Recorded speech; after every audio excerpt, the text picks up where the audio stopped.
Welcome to the RPG Book Club. On today's episode, we kidnap a queen?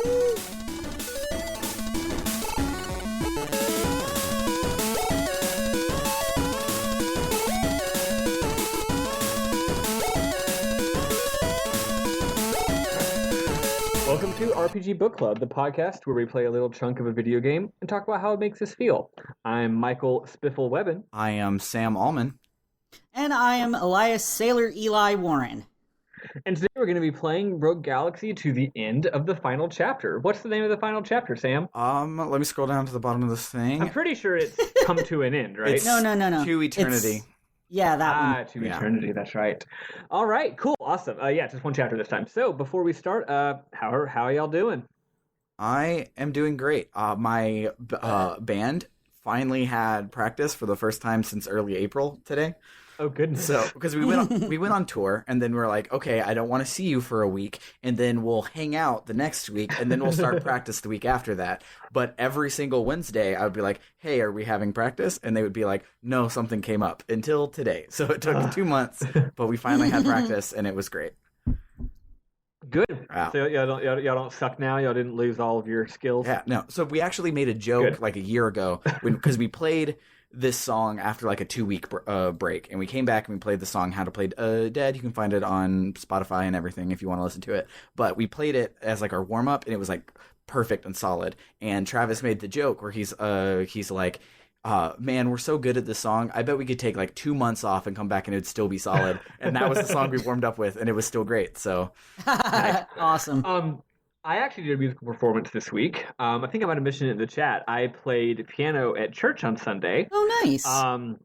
Which I didn't realize until Sunday, but it's the first time I played piano live, performed live publicly in 7 years. wow. So I didn't realize that, and then I realized that, and I was like, oh gosh, here comes the anxiety. I was gonna play all of the hymns, but I ended up only playing 2 out of 4 because like I was practicing, and I was just like, this is not coming together.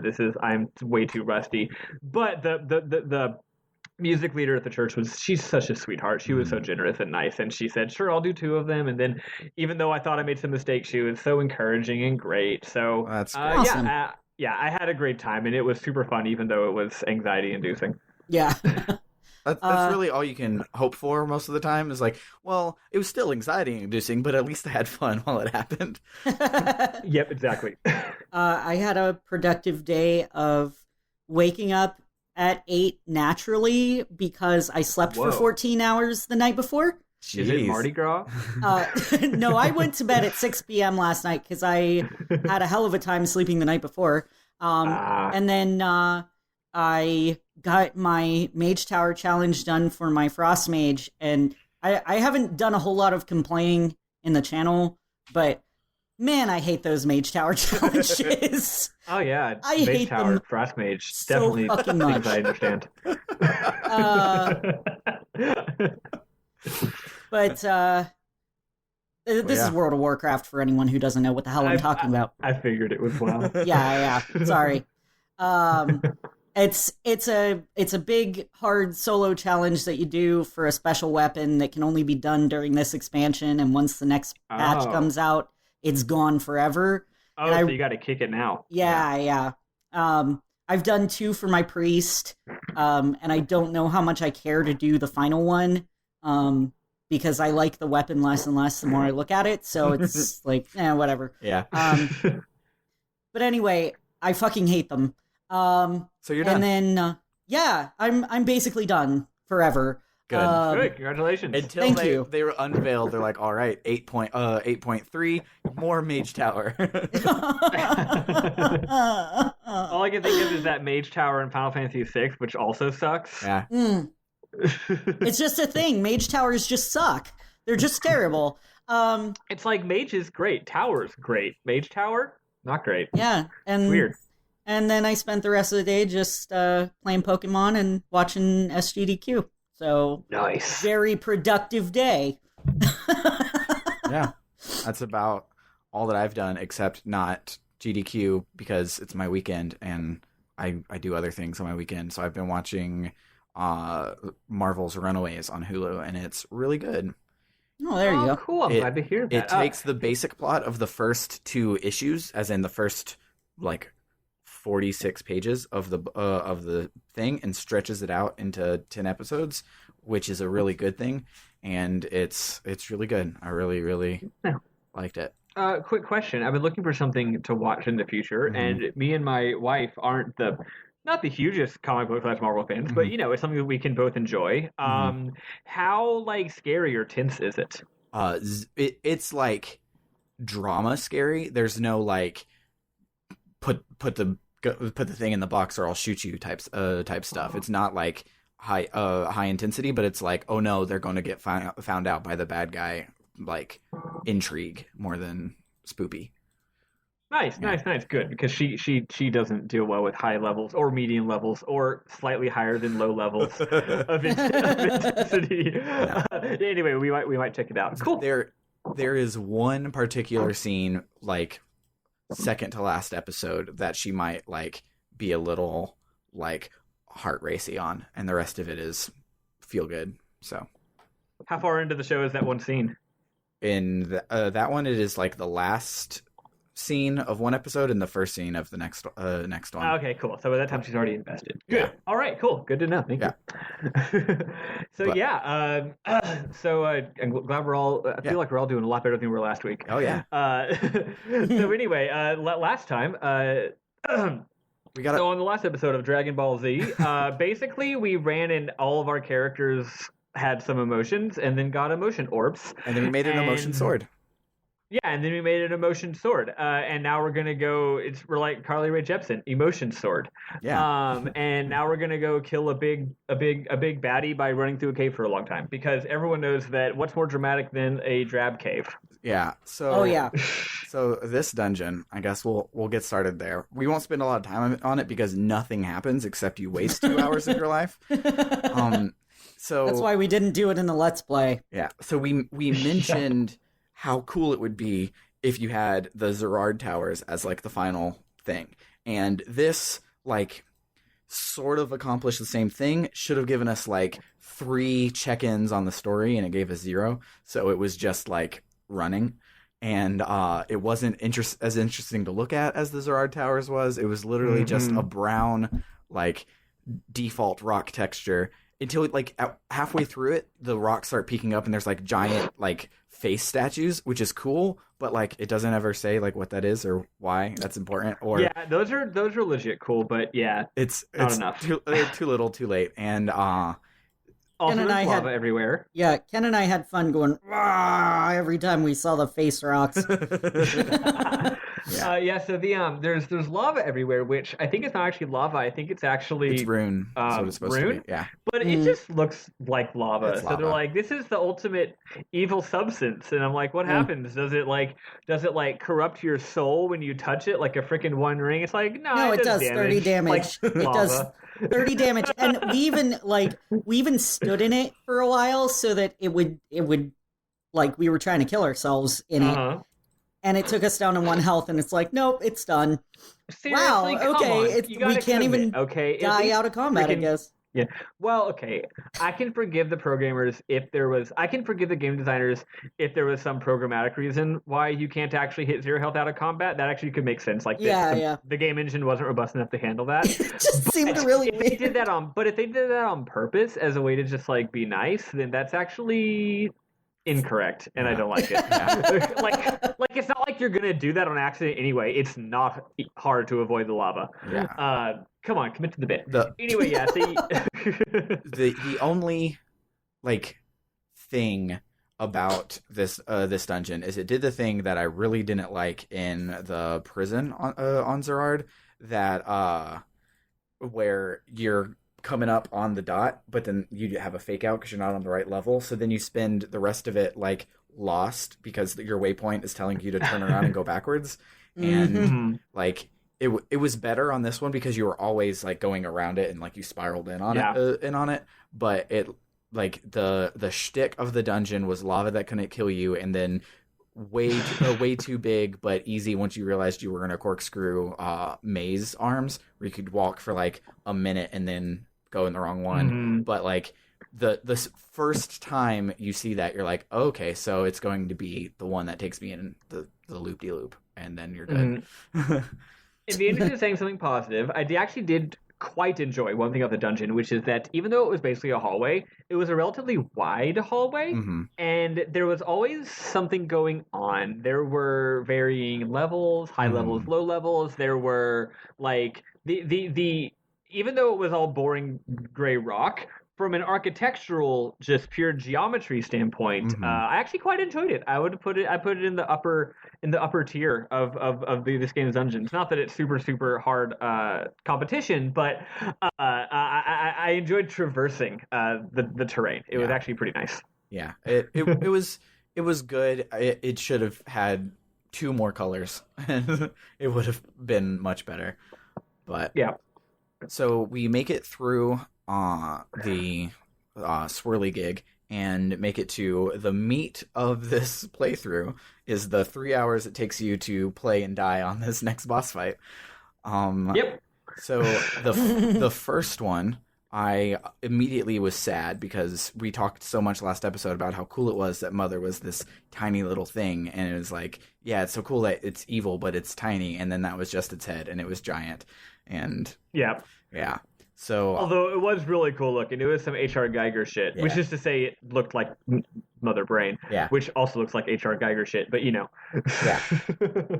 This first one I really liked, but it's super easy to not interact with the mechanics whatsoever, and I didn't. Yeah. Like my second time, I ended up interacting with the mechanics, and I was like, oh, that's really cool, but it moves to the far end of this lava/rune pit, and you can't hit it with anything except for your gun. So you hit it with your gun, and it falls over, and then you smack it on its head. I had Illusion Sword on, which also hits it and makes it fall over and land on its head. And then I kept Illusion Sword up, so it never did any of its like AoEs or anything like that. That is like the meat of the fight. Which the second time I did it, I liked, but I was like, yeah, you made it too easy. Like gun isn't even like a trick. Like we know it's a face button, but the design wise, I really liked it. It was like kind of looked like what's the god with all the arms? Oh, Shiva? Oh. Is it Shiva? There's a couple of them. Yeah. I think you're thinking of a different one, but Shiva also has a lot of arms. Yeah, so it's like Shiva with a cobra face and like wings sitting in lava, and it looked cool, and it did the thing. It was pretty sick. It did the thing that RPGs do, but did it in reverse. So this was the like big, gross, grotesque version, and then it turned into the clean cut version. It's usually backwards. You usually fight the dude, and then the dude goes, "Oh, but by the way, I'm Ganon Beast. I'm not Ganondorf anymore." Yeah, and yeah, I agree. I thought that was nice. Yeah, it was interesting, and then even more so as we get a little farther into it. Yeah, yeah, it was cool. So here's the question. When y'all got the friendship, the magic Maname friendship sword, was it actually your best sword? No. The Zero Synchros? It was. It was for me. I don't believe it was for us. Yeah, I got it, and I was like, yeah, this attack is less than my actual regular sword. So it upgrades 4 times, and the 4th one is your second best sword in the game if you level it up all the way. Oh, which wow. I had done because I went into all this stuff. Once. Yeah. Nice. So we skipped over. I think you have to. Never mind. Doesn't matter. Go on. So we skipped over. If you were going to say you have to use it, it's true. You do 0 damage with every other sword. But... Well, I think here's the thing. I think you have to use it in order to knock it down. But once you knock it down, what I would do is I would switch to my regular sword, and then I would just wail on him. Yeah. So I was switching back and forth constantly, and I'm not sure exactly when you need to use the Geostigma, but I know you have to use it at least some of the time, but not all the time. Yeah. So we actually skipped over the plot when you get in there. When you first show up. What plot? I mean, yeah. But, so I think you just show up and you're like, this is it. This is the final boss battle. We're going to fight you. And she's like, but no. And you're like, but yeah. Pretty much. I think the important plot thing during the boss fight happens at the end of this next bit. So, so you're fighting the Cobra Face one, and then she's... okay, I remember now. So you show up and you're like, hey, Cobra Face, we're going to fight you. And so you fight. And then afterwards, Cobra Face digivolves into Seraphimon, like straight up. Like there's no difference in the character models between her and Seraphimon. It's oh wow. Yeah. It is. She just turns into Seraphimon, and so then you go Super Saiyan, and you're not Jaster. Like you are. Yeah, that's actually interesting. You're the Star King, and the Star King's like, "Hey, I know your name." It's like Isabel or something like that, with like 18 more syllables. Yeah, but it's. Oh yeah. So it turns out she was just like some regular ass like witch, but then she gained ultimate power through the rune. So she's not actually a dark god. She's just a regular person who got real strong. Yeah, and she was like, she worked got that big dick energy. She worked for the Star King back in the day, and he was like, "Yeah, you were a nobody, and when I was gone, you just took the power vacuum to think you're all big and bad, but I'm going to put you back in your space."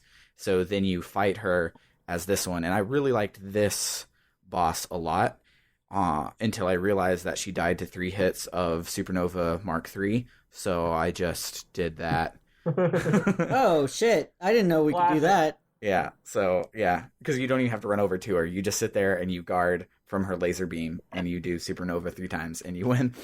Oh my gosh! I was putting way too much effort into this battle. Yeah. So since you guys put more effort into it, go ahead, explain the battle more, because mine was watching the Supernova cutscene 3 times.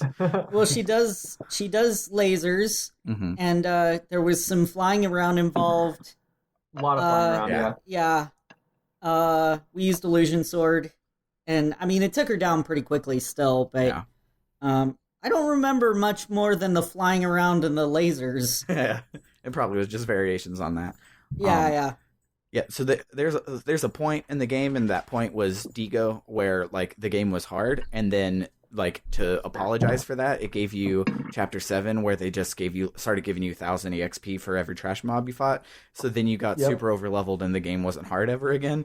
So like, well, it's except funny. now it's hard. Yeah, it's interesting because I mentioned a few episodes ago, after the Digo fight. But in some other fight, I was like, this game, I actually like this game's battle system a lot better when you're fighting a humanoid. Like when you're fighting a giant monster, it's just like kind of like annoying, even if the monster's cool looking. But when you're fighting a humanoid character, the mechanics like really shine. Digo, of course, was way too hard, but that's still an example of it being interesting. But then like whenever you fight what's his butt, Zero or Seed. Whenever you fight Seed, those are really good battles. So it's cool. Like the game really shines when you're fighting humanoids, and apparently the game designers didn't realize that, because you do not do that. Nope. At the end of the game. In fact, it's even worse. A lot of games do this, by the way. This is not a problem unique to Hero Galaxy. The enemies, like a humanoid, is fun. A big beastly enemy, that's fun because at least they can run around. But when you get a huge enemy, especially on the PS2, of course you can't actually have a giant battlefield and a giant enemy. So what does it mean? It means you're fighting a background. Yeah.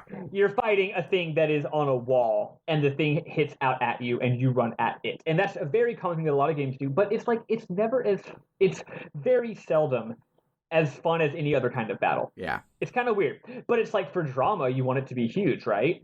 Yeah. But gameplay-wise, that's not going to be as fun. I can only think of a few counter examples where that kind of boss is actually really fun.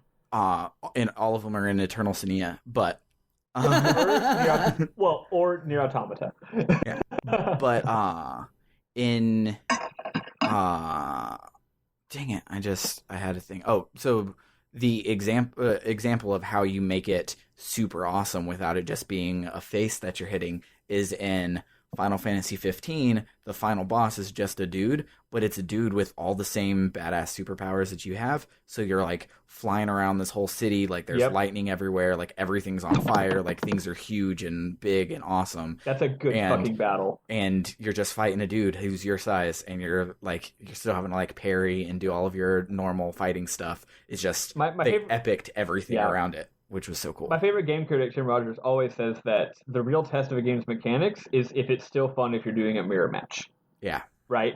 Like, that means your game's really real. Now, it's not like if a game doesn't meet that criteria, it's not well designed, but that's like, That's really extra. Is if you can have a mirror match and it's good. Yeah. You know.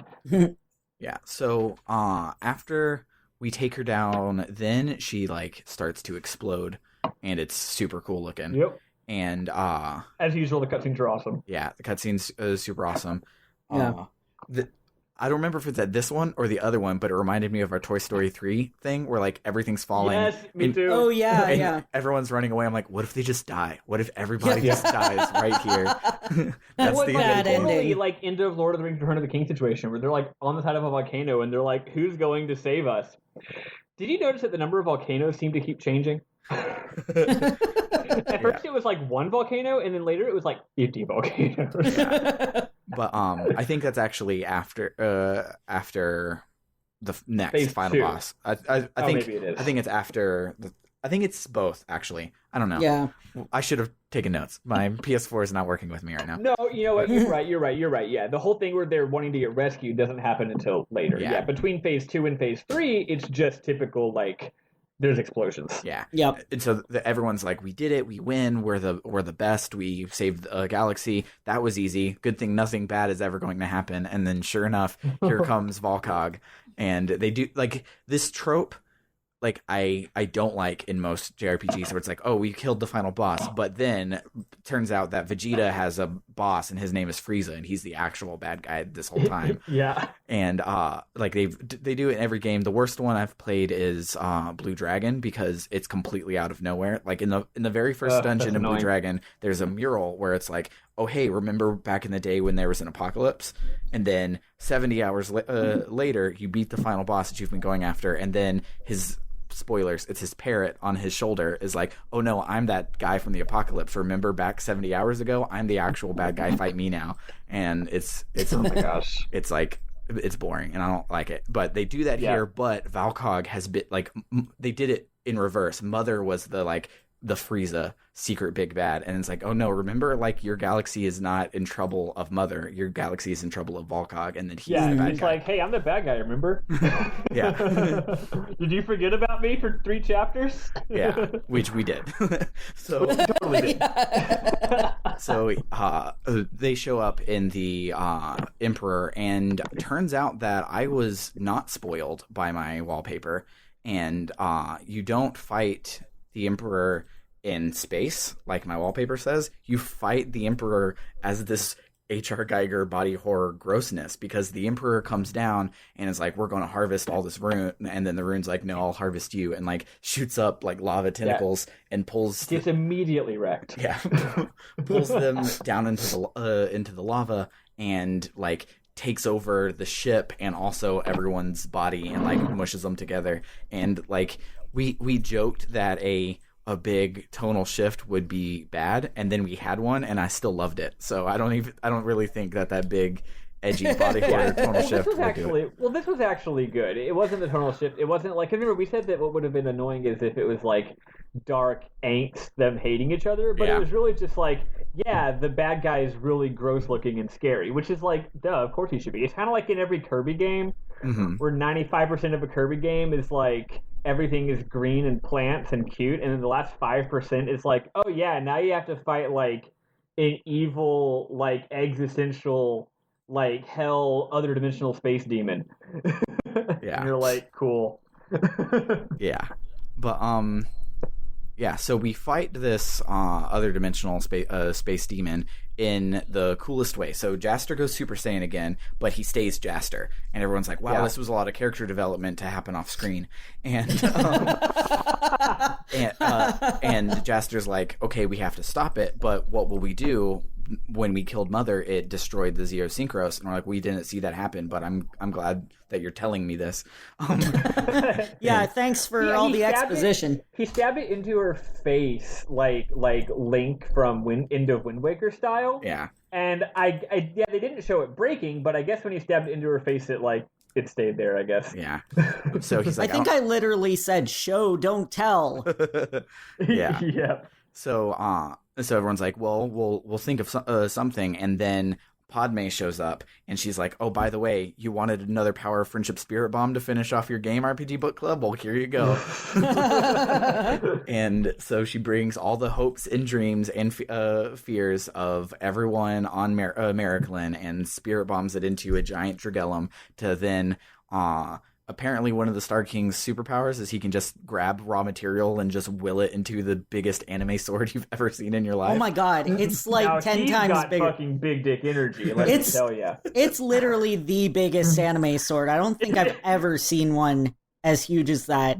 Yeah. I honestly think it might be literally the Guinness Book of World Records largest manime sword in the history of manime swords. It's absurd.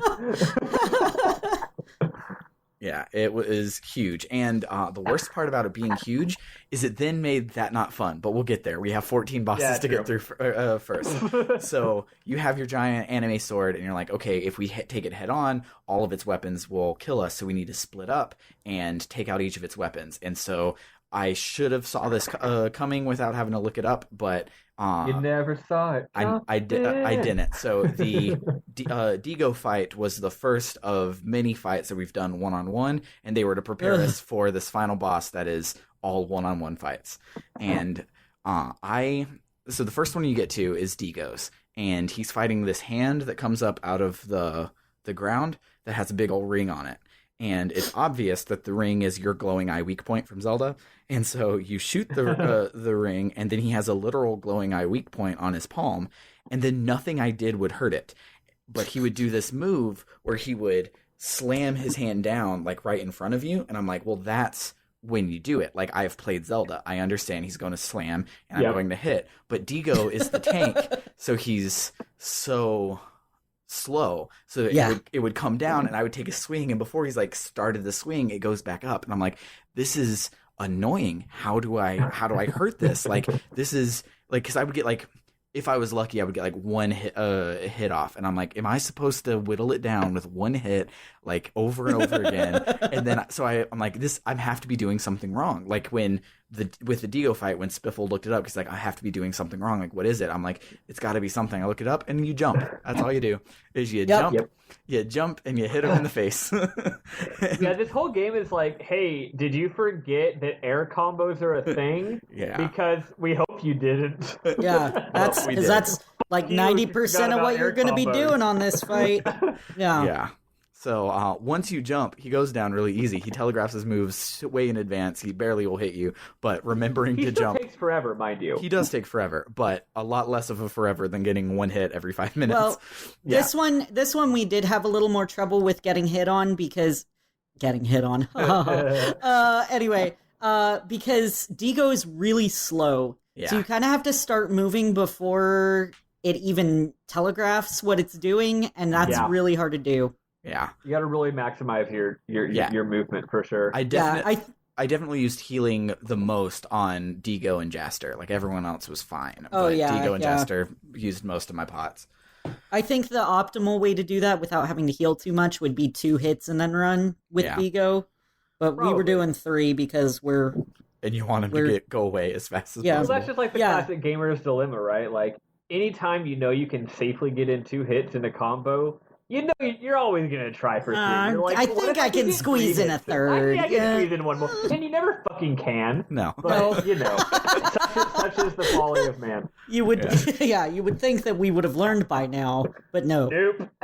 So, you get done with Digos, and you see, like, in one of the, like, high poly. I was about to say HD, but all of it's not HD. But pre-rendered. One of the pre-rendered high polys, you see the like big writhing mass that is the spaceship. Like, you see it explode off the side of it, and it like reel, and then it'll cut to the next person fighting or whatever. Yeah. And it does that a lot. It wastes a lot of time, because after I died, spoilers, I had to do it again, and I skipped all of them. I was like, man, here's another 2 hours. But since I skipped all of those cutscenes, I'm like, oh no, it was like 5 minutes.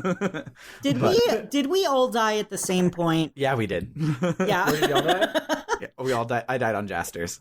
Yeah, the very last one. Yeah. And so we have to go through the whole thing all over again. And the thing is, like, you've been warning me. So, like, I had the warnings. I was trying extra hard on Jaster. I still died. Yeah. It's a little bullcrap, but we'll get there. We have a bunch of easy ones between now and then. So the next two are Simon and Steve, and both of them, there's just a robot, and you just killed a robot, and you win, and like that's it.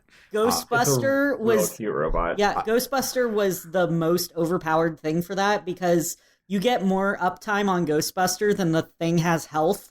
Nice. So you just have it up the whole time, and you just jump up and you use it for a little bit, and then you run away from the chompy chomps or the kicks. Yeah. So on my vacation, like I said, I went and I got I got number 1 in the battle recorder, and I got all of the quarries. So I had combined almost everybody's weapons down into one really good one. So Steve's like floaty gunny things like took off like a 20th of the guy's health. So I just spammed square and then guarded until it was ready, and then I spammed square and he was dead. I was like, this is super easy. So you get through both of those, then you go to Lilica's that tricks you, because Lilica, you see the mob again, and granted the cutscene then shows you there's a big thing on the wall, and it's like, do the thing. But did we pay attention to that? Definitely not. My first time, I definitely took down 2 of the robots before I realized that they were going to keep coming. For once, I actually was smart in a video game and did notice, but that's the exception. So, like, I guess I decided to pay attention for 5 seconds. Oh, good for you. That was nice. But wow, we're so proud. But I can see how that would have been super obnoxious. So, Lilica has a move. Also, like Chrono Trigger. Lilica has a move called Serpentine Arrow, which is illusion sword but a bow, and so I turned that on, and it takes like 5 of those arrows, and the thing on the wall is dead. But that's only after you realize that the robots are going to keep coming. Yep. So then, go ahead. Oh no, go on. So after Lilica's fight, which is super easy, you then get to I think Jupus is next. Yeah, it was Jupus. Yeah, Jupus is next. Jupus has another hand like Digo, but Jupus is a DPS and not a tank, so it goes way easier with Jupus. Just turn on his aromatic coffee thing, and then just waylay, and he's gone. And then after Jupus, you get to Zegrum, and so the final 3 are Isel, Norma, and Volcog, but like body horror versions of all 3 of them. Oh god, yeah. So to clarify, basically it's super cool, and I appreciated this. It's like, hey, you know those 3 sort of minor villains that have been just like in cutscenes and you're not really sure what their deal is? Yeah, all 3 of them, and you hate them, especially what's the lady's name? Norma. Yeah. She's like one of those great evil, like love to hate her kind of villains. Like she's just so nasty and mean. And the evil scientist, I just don't think had enough screen time for me to hate him. But like, he's fine. He's the one that taunted us, the player, where he's like, "Don't worry, this dungeon doesn't mean anything. You wasted your time on Alistia." Yeah. Well, we kept calling him. We kept calling him Discount Professor Farnsworth. Yeah, that's true. But yeah, so they all get morphed into like different parts of the ship. So it's like you got this like writhing mass of like person and robot and spaceship and rune. It's really tight. It is an absolute nightmare. But not that hard to fight though. Not that hard to fight. So Zegrum fights Isel, and his is super cool, but like too easy. So he has a weak point on part of him that you can lock onto, and also the arc that his shurikens fly in will probably hit it on accident anyways. His lightning ability will hit it too. Yeah. So he has a weak point on one arm, and then a super huge like I was going to make a reference, I can't even think of one, but it's a super huge arm on the other end, and so you hit the weak point. He's like a crab. Yeah. Like one of those king crabs with the different sized crabs, different sized arms. And so you shoot him on one side that it says it confuses him or something like that, and then he starts just like pounding the ground over and over again with the big arm until it gets stuck, and then you climb up the arm, and then hopefully you're smart enough to jump and hit his head, because if you don't, Zegrum is very mobile on his feet and he'll walk right off the edge. So so you just run up and you hit him on his head, and then he super telegraphs when he's pulling his arm out, and then you hit him. You only have to hit him one time in his weak point to get him to start over again. So once you figured out what you're doing, super easy to take down. But really, like, I think of the last bit, it was my favorite designed part of it. Like, I thought the design was good, even if it didn't. Yeah, it was really cool. Yeah, I kind of think it would have been neat if all of them had been like gimmicky like that instead of just like being regular fights. Like, I think it's cool to have a mixture of gimmick fights and regular fights. Like, we already had 2 regular fights. Yeah. Right. And so like I think it would have been cool if all six or 7 of these had been that kind of thing where it's like it looks scary, but it's not really that hard, and it's a fun little puzzle. You know, I feel like maybe some people would think that'd be anticlimactic, but I actually don't think it would have been. I think that would have been fine. Yeah, especially because like we mentioned in Persona 3, you have your like battle hymn for everyone's souls final boss, and then you have the Burn My Dread remix final boss, and this one could have been the Burn My Dread remix final boss, and it would have been awesome, but instead it's not. But though technically we're skipping Kasala's fight. We'll get to Jaster's, which is what the instead was about. But Kasala's is super easy. The boss only has one thing that it's super telegraphed, and you can jump over and take 0 hits, and you just kick her in the face until her health is gone. Oh no! You angel kiss her to death. It takes like 5 or 6 angel kisses, and she is dead. She is the easiest one to beat. So even if you don't use Angel Kiss, it still takes about 20 seconds to take her down. Yeah, it's piddly as hell. Although she also looks really cool. I thought it was a little weird that Kasala was the one fighting her because, like, I don't know, the good girl character and the bad girl character fighting each other, that's such a trope. But, yeah, like, well, this is the tropiest game that ever troped, so... Yeah. I will say that of all of the, like, parts of the ship that it'd be, the fact that she was the mermaid on the front, I thought that was a cool touch, because like the thing didn't have a mermaid, but they like that's definitely what the inspiration was the mermaid on the front of the ship. She just was way too easy, because like you said, Norma was the cool one of all these villains. Like, she was like, we knew Volcog was in charge, but she was the Darth Vader, and she would walk around and like get everybody in line, and she was the one that called Moriarty knowing he was dead. It was like, oh, looks like we sent your money to nobody, and like all of that stuff. And then she just shot lightning at you and you cheesed it. But so after you get through that one, you get to fight as the ultimate version of Jaster. And by ultimate version of Jaster, I mean you have your 999 hit points, but then you have 0 spells, and your DPS is turned to like 1 hit per about 45 seconds. He's so ultimate. Yeah, that sword swings so slowly. Oh my god. Like, I get what they were wanting to do with the giant sword, which was make us feel awesome. Like, look how much power you have. This is how big your sword is. But imagine that big sword doing your super fast, like, illusion sword stuff. And even if the first 7 of these weren't the Sephiroth fight, this last one should have been the Sephiroth fight. It should have been super easy. It totally should have been. Because, like, the thing was, we all have to take out a different weapon, and then we can kill it. So it thematically would have been okay for it to be easy, but instead, with the dramatic hit, it's like the power of friendship already overcame all the rest of it, so now all that's left is just to kick its ass. Yeah, but no. Yeah. I will say, when we're like, how will we take it on? Jaster gives Super Saiyan to everybody, so everybody's Super Saiyan in this. Everyone's glowing red and being awesome, which I did think was cool. It was like, like we said earlier, that a RPG party is one person when it's convenient, and it was convenient at this point for them to all be the Star King, so they all got to go Super Saiyan. So you have this one swing per cycle giant sword, which of course you always try to get your second one, and then you end up wombo comboed and dead, and you start over. Yep. But oh my god.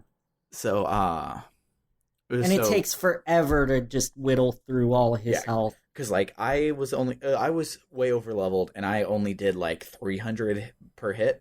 I don't know if that was about what y'all guys did as well. Yep. I don't think at this point your level matters that much, because I'm sure I was way less level than you, but it's essentially the same. The Star King, because the thing is, this is the Star King. It's not Jaster, so he's at a certain level, and it doesn't matter how much Jaster's leveled up, because the Star King is a certain amount of strong. I don't actually know Except the Star King is very, very slow. Yeah, I wish I could have fought it as Jaster, but so seriously. So it has like 5 different attacks, and it has these two hands that it's. By the way, we didn't describe it. It's the front of the ship, and it's Volkog's face, like, shoved on the front of the ship, but with a cannon for a mouth. And it's really cool looking, actually. It just was so frustrating to play that, like, I have bad feelings about it. But design-wise, it actually was pretty cool.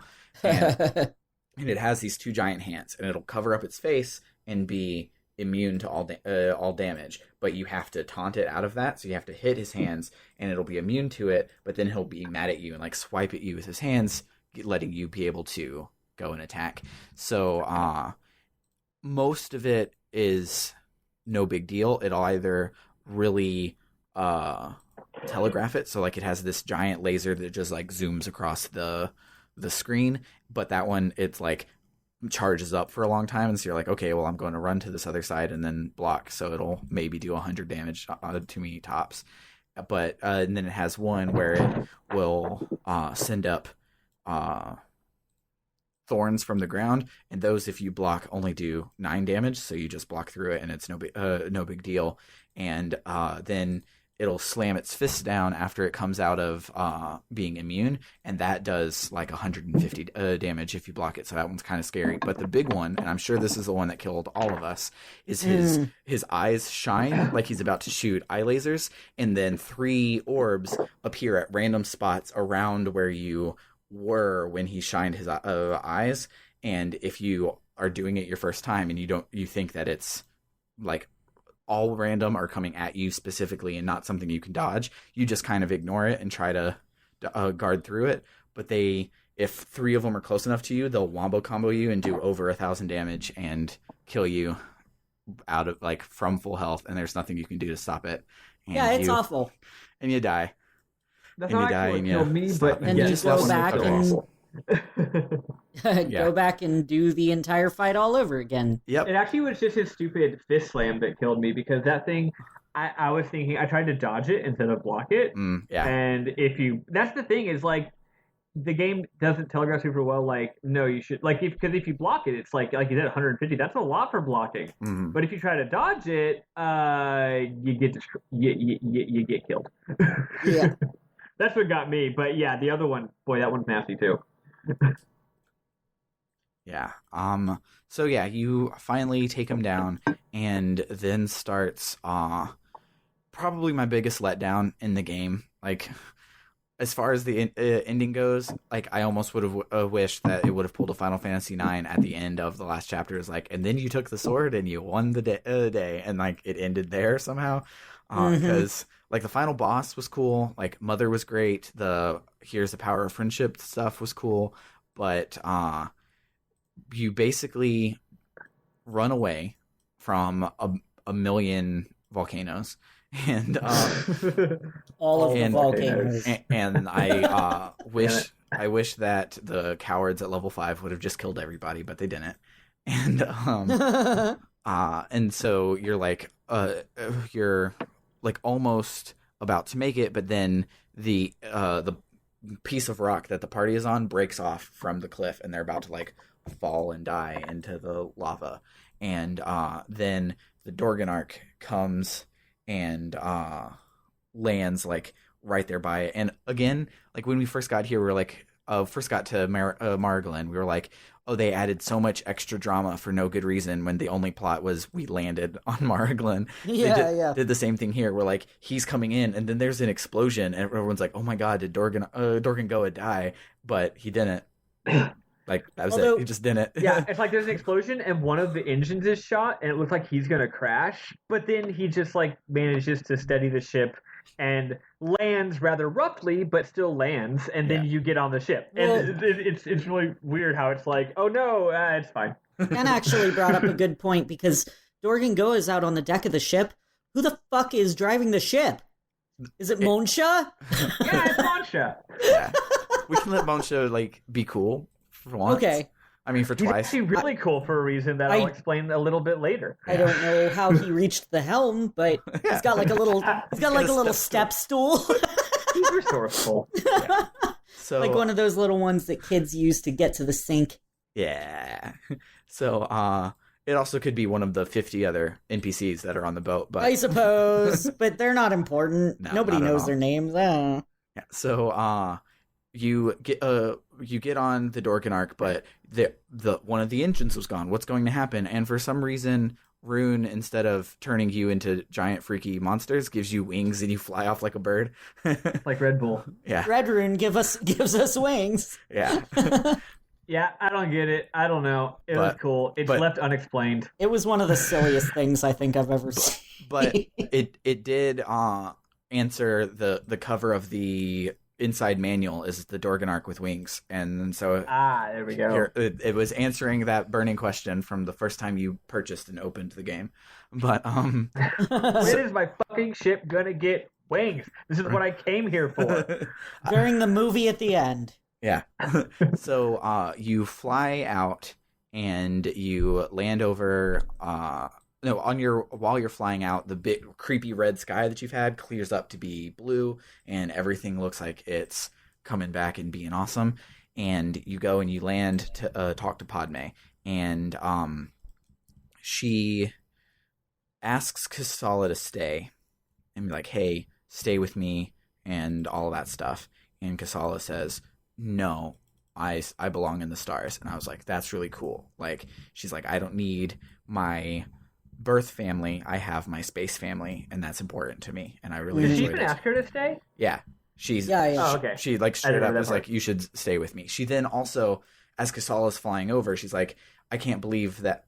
I think she says it here. It might have been just a voiceover in the final dungeon, but she's like, I can't believe that this Maraglin is from 10,000 years ago, which does mean that they put themselves in that time bubble and then time stopped. So it was like last week that Mother showed up on this Maraglin, and so we practically did travel back in time to go do this. That does answer our question from before, and also that Kasala is not 10,000 years old, but rather just went through a weird time warp to appear at the time that she did. So I'm glad to clear that up, because I know it's not that important, but on some level, you want the weird lore stuff to like at least click to some degree, and I'm glad that they bothered making sure it clicked to some degree. Like in science fiction, you have this rule that's colloquially known as the "you get one," and like in Mass Effect, there exists an element 0 that when you give it an electrical charge, it negates mass around it. That's the one bullshit it doesn't matter thing, and then the rest of it has to build off of that.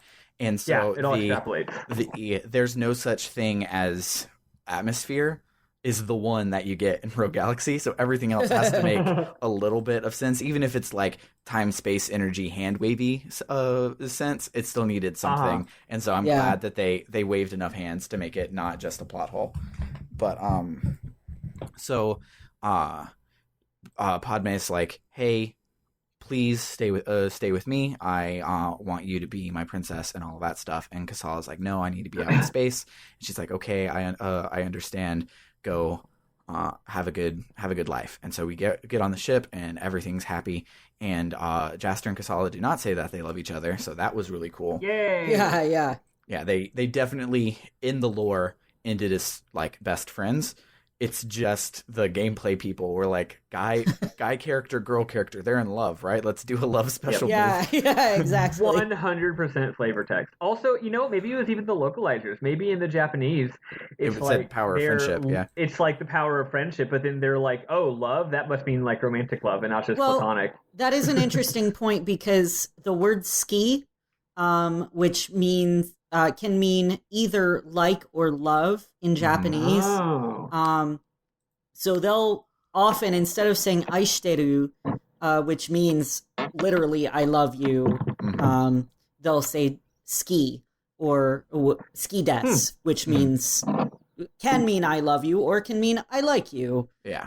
Or I like this. It just depends on context. Yeah. Russian has that issue too. To say you love someone romantically, or just to say like, like I love you in the normal way. Same phrase, totally context. Yeah. So so they walk off and everything is great and you're getting on the Dorganark, and it should have cut to credits, but instead, it should have.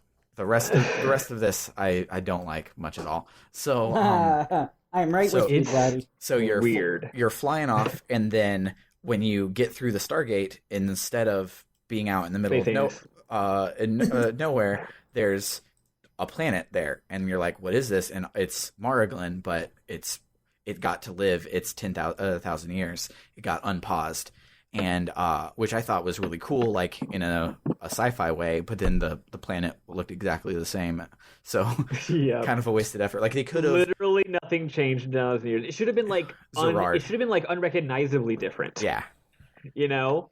Yeah.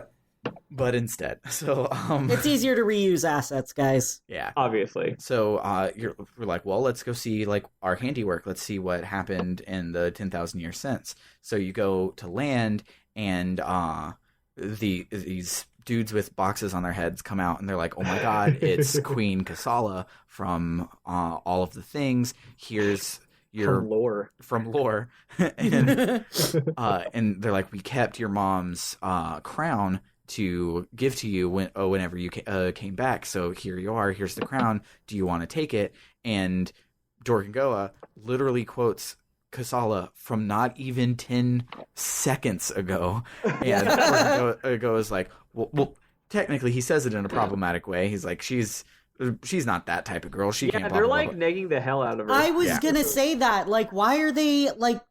They're sitting there like just negging her the whole time. It's really frustrating. It was they're super literally like frustrating. They're not queen material. Like it's like they're not saying it. I get what they're saying, but they're not saying it in a nice way at all, considering that's her dad and her best friend, who is also a boy, and according to some of the writers in the game, has her.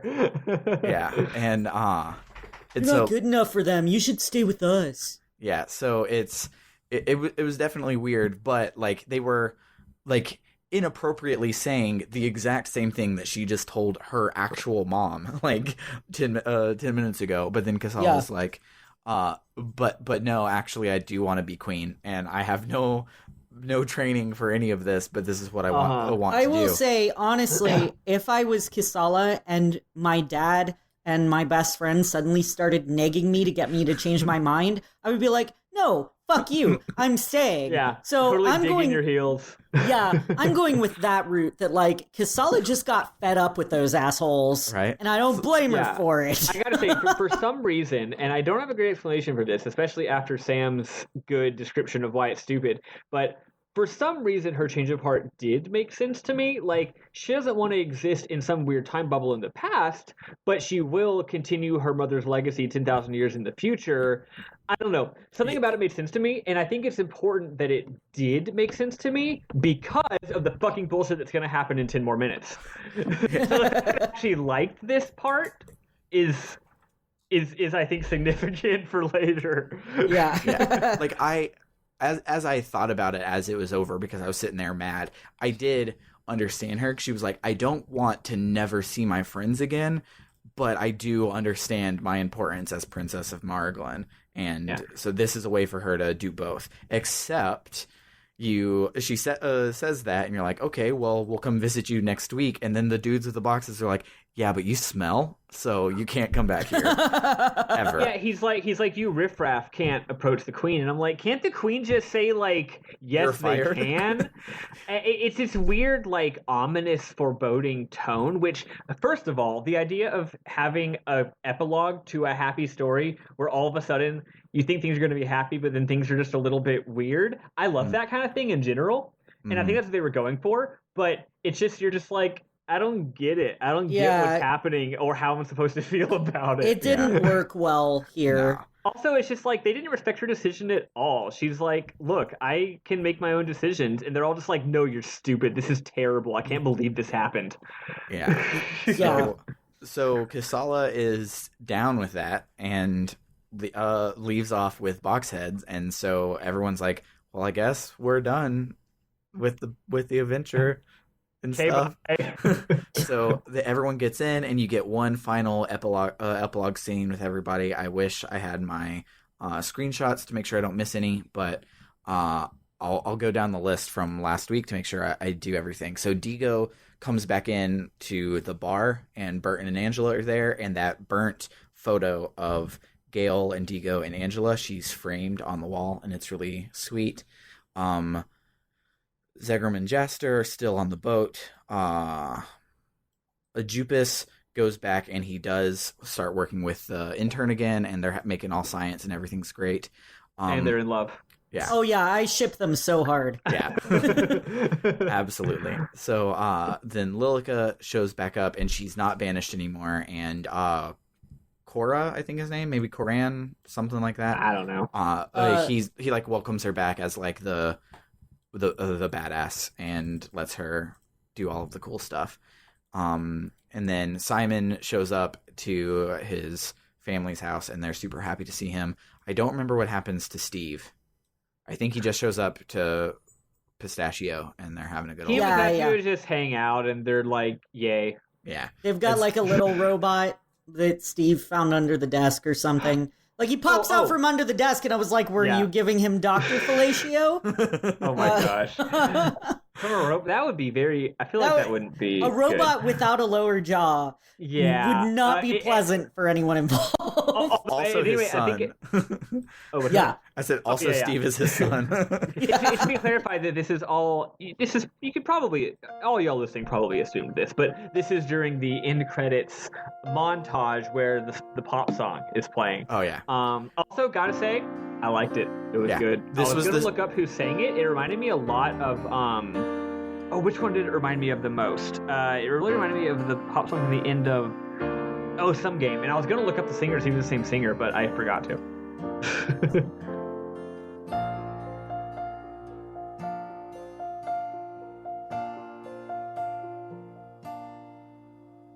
There is a place I'm longing for tonight, a place I love so far, far away, that lives in my heart, a treasure buried deep inside, and I'll keep wandering until I find it again someday. Somewhere the flowers are in bloom, a candle burning in a room. There is comfort in the darkest night, even when there is no star inside. One thing I did like is the two, I guess, ending cutscenes. The one that ends the first half of the Get Your Party Together game, and then the one that ends the whole game. They used the same song in both of them, so it pulled you to it. Yeah, this was the same. I guess it's been long enough that I forgot it was how the song went. Yeah, this was the Gale Dies song, which was really cool. But okay, yeah. That's nice. I like that symmetry. yeah, all those little epilogues are like 3 seconds long, intercut with Jaster looking off into space and Kisala coming out and being like coronated at Mara Glen. And so then after that is over, you Jaster talks with Zegrum. I think that's this one. Yeah, either talk. Mm-hmm. Yeah, I don't remember if this scene happens before or after the montage cutscene, but yeah, it happens at some point. And, yeah. And because he talks with Mancha in one, Zegrum in the other, and I don't remember the specifics, but basically one of them is like, everybody's gone, what are you doing? And he's like, oh, well, I think maybe the world out there needs a Star King, and they're like, or you're waiting to see if Kisala ever comes back. And then the other one, with either Mancha or Zegrum, I don't remember which one, they're like, oh, so it was Mancha the first time, and the second one is with Zegrum, and Jaster's like, well, Zegrum, you didn't go home? And Zegrum's like, well, we still have a job to do, and I don't leave until we finish the job. And Jaster's like, what's that? And Dorkin goes like, well, we all know what we're after, so we have one last heist to pull. And then it cuts to the greatest treasure. And it cuts to Will Friedle with a black screen with white text saying like, and legend says this was the last heist that they ever did. And they don't say what it is or how Kasala feels about her being a heist, because that's implied. Yeah, I was going to say they totally fucking kidnapped Kasala. Yeah, like it's fucked up. Yeah. It's such really a weird, like creepy, upsetting, cynical, weird ending to a game, and it's literally the last 10 seconds of the video game. They could have just cut it. And the way he says it, he's like, we all know what we want. Let's go take it. And I'm like, dude, Kisala was like, I'm sorry, I need to forge my own life. And you're like, no, fuck you, we're going to kidnap you. Like, it's weird. Yeah. The whole thing is just very confusing. And like the ending was just kind of like typical and a little dull, but at least it wasn't like the last 5 seconds just like tanked it. It's just like these characters. Also, it's like as a dad, it's like Dorgan Goa was like, I'd really come to like him, you know, as a dad who cares about his daughter, and now he's just like doing the typical, you know, us in Texas totally know this, like conservative dad thing where it's like, my daughter does not have any autonomy. Yeah, this was him loading the gun on prom night. Like it was that kind of dad right here, and it was weird. One of my notes is literally all caps. Let the lady be queen, you fucks. Yeah, like here's how I would have ended the game. Boxhead is like, you guys are ruffians, you can't come here, and Kasala was like, yeah, but they're my family. So if I'm going to be queen, they're going to be queen. We're a JRPG party. We are one person. We're all the queen. We're going to be Queen, the 80s band. We're going to sing Queen, Bohemian Rhapsody together.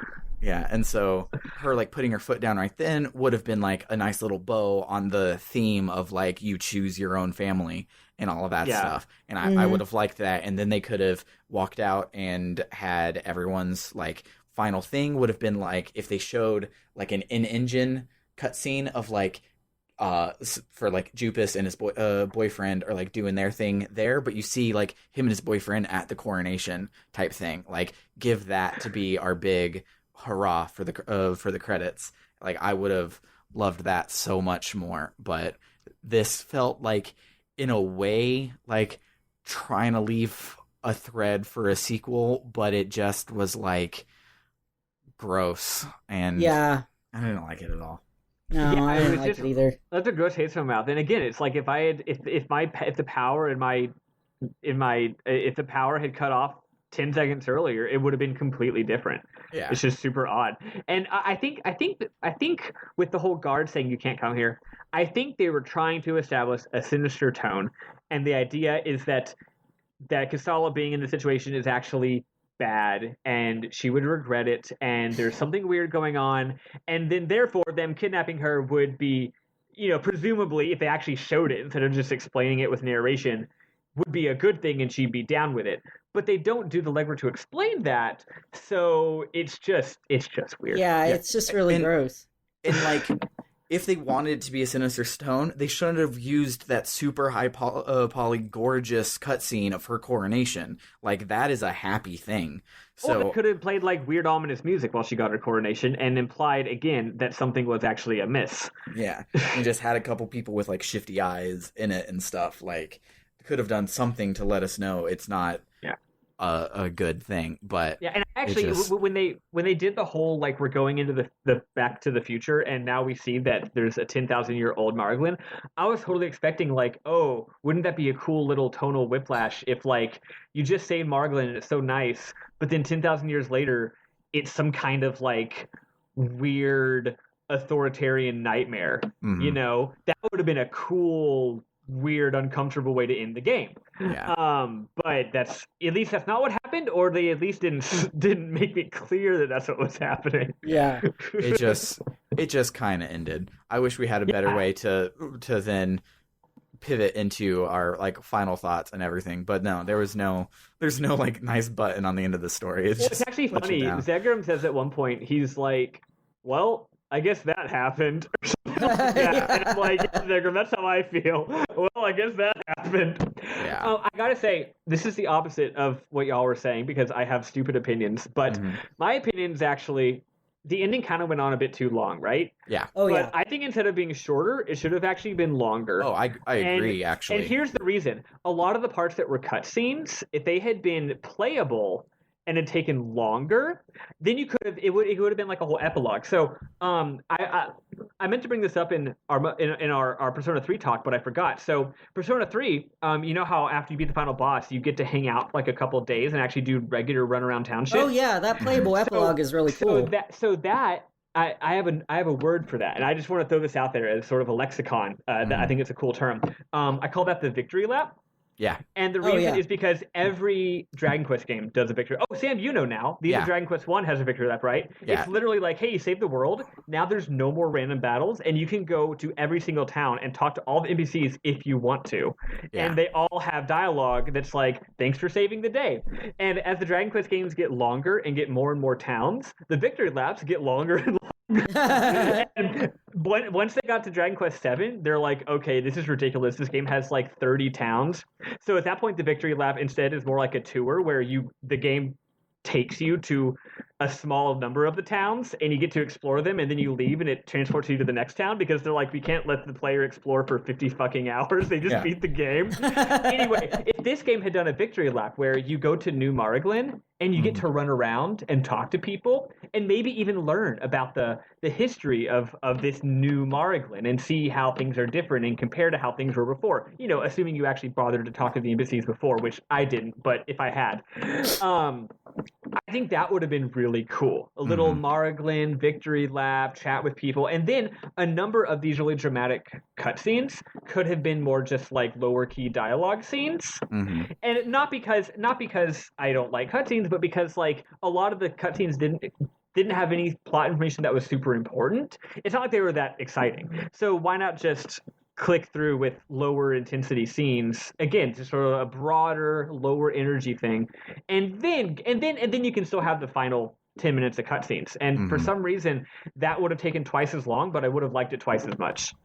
Yeah. So one of my favorite endings in video game history, because it's so indie film and everyone in the entire world hated it. So you're about to hear a hot take from me, but I love the ending of Mass Effect 3. I knew you were going to say that. Yeah. I absolutely knew that. Yeah, because I think I've brought it up before. But they do the victory lap before a like so smart of like a because like the final boss is the friends you met along the way. It's like if you count the ending as the victory lap plus the end, it does all the things the ending needs you to do. But everybody wanted that to be in a cutscene at the end. But you go around, you just talk to everybody, and they talk through their issues. They wrap up their story. If you would have gone to New Mariglan, and they wanted to have kicked you out for being smelly, and everybody would have walked around, and you would have like been able to talk to them and have a little scene like that, that would have been like perfect, because like it was my favorite thing in Mass Effect 3. Specifically, I had romanced Jack, who's not a playable character in the third one, so I couldn't take her with me. I just had to video call her. And so you video call her, and she says, I'll see you.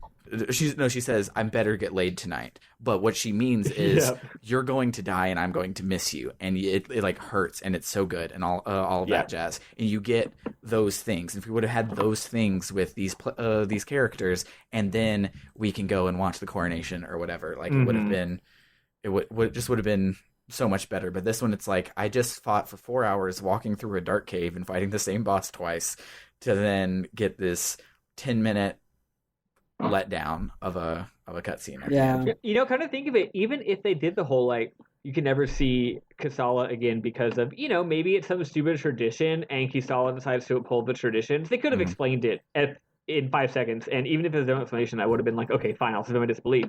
But then that would have given even more power to the weird little victory lap, because it's like, it's you and your friends hanging out for one last time before you never see them again. Right? Yeah. And that could have been so nice and bittersweet, but I don't know. It was and they could have reused the assets. If Marglin's gonna look the fucking same anyway, they could have just reused the assets. Yeah.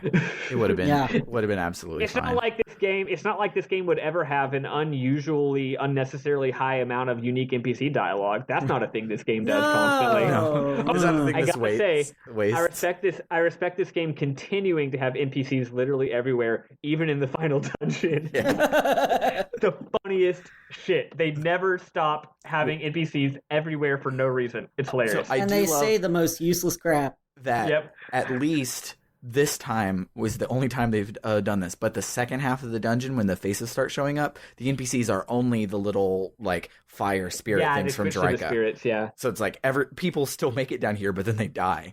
But you can still randomly talk and get useless NPC dialogue if that's your thing. But at least it's not just Burton walking around down there again.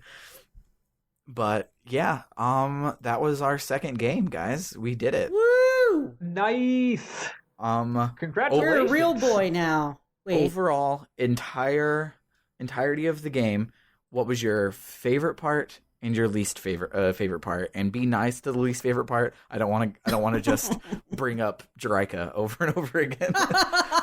Nah, my least favorite part was just the last 5 seconds. That was worse than any Jiraiya. Yeah, it really was. Yeah, I would agree there, actually.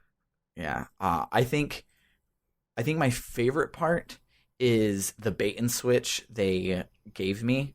By the time you get Diego in your party, you've looked at a series of TV tropes pages and barely played a game along the way, and then that set them up for the like 3 times that they bucked trends completely to be like really, really cool. A microcosm of that was everybody was like, oh no, I was wrong about this thing that defined my life. And then Lilica was like, no, you were right, but like you should still be proud of yourself. Like those moments, those moments like jump out at me so much because I'm like, oh, I wasn't expecting that. And it's probably because in a normal thing, I would expect that. But because I was expecting this to be color by numbers after the first 6 chapters, it not being that way, I thought was super duper cool. Yeah, I liked Vidan a lot. I liked that whole plot of in general, Diego and Angelica and Gale and that awesome fake out cutscene with the train. Yeah. Beautiful cutscene. Yeah. And I really like Gale as a character. I really wish he had not died so soon and we could have seen more of him. Yeah. I really liked like if I had to do like a broad stroke, the characters, even though this game needed like Tales of Skits or something like that, or like I'm playing through Persona 5 right now, and Persona 5 you don't have, like technically you do because you have a social link with everybody, but your inner connection stuff is you're just driving around Mementos and like Ryuji will be like, oh man, this leather jacket that I'm wearing rubs me weird, and Morgana's like, well, you should try being a cat or whatever, and they just have little stuff like that. If we would have had that would have been better. But like overall, the characters themselves, even though once they were introduced they kind of just became the tank, the DPS, the whatever, I really liked the characters. And so when we got through that first dungeon of or second dungeon of Margland, where we learned everything about them, I like loved that a whole lot. And yeah, definitely. I there definitely exists a game, and we'll probably end up playing it on this podcast, and we'll find it out, that is this sort of thing where it's a loose collection of tropes, except the Malik character is a straight up like normal Malik and not the cool dog Diego Malik that we ended up with. And like you just get, oh, this is the fighter, this is the healer, this is the chosen one that doesn't want to go on her journey, and all of those things. Like we just get the absolute color by numbers, and this one managed to not. Like I made the joke a couple episodes ago that they just rolled a d20 on a chart to see what the plot of the game was, then they handed it to a good writer to go and connect all the dots. And that's I think that's the thing I like the most about it at the end, is I was which is why the ending was such a letdown, is because it like went against the characters like stuff that they had all done by the end of it. Totally. Definitely. Which does remind me, sorry, this is just a little thing. I was watching the cutscenes. There literally were 3 different teams that did cutscenes, so that's why it's inconsistent, is because that makes sense. You had the people doing the high poly, the people doing the low poly, and then the people doing the like in-engine ones. And those were 3 different teams, like that makes sense. Completely different. Yeah.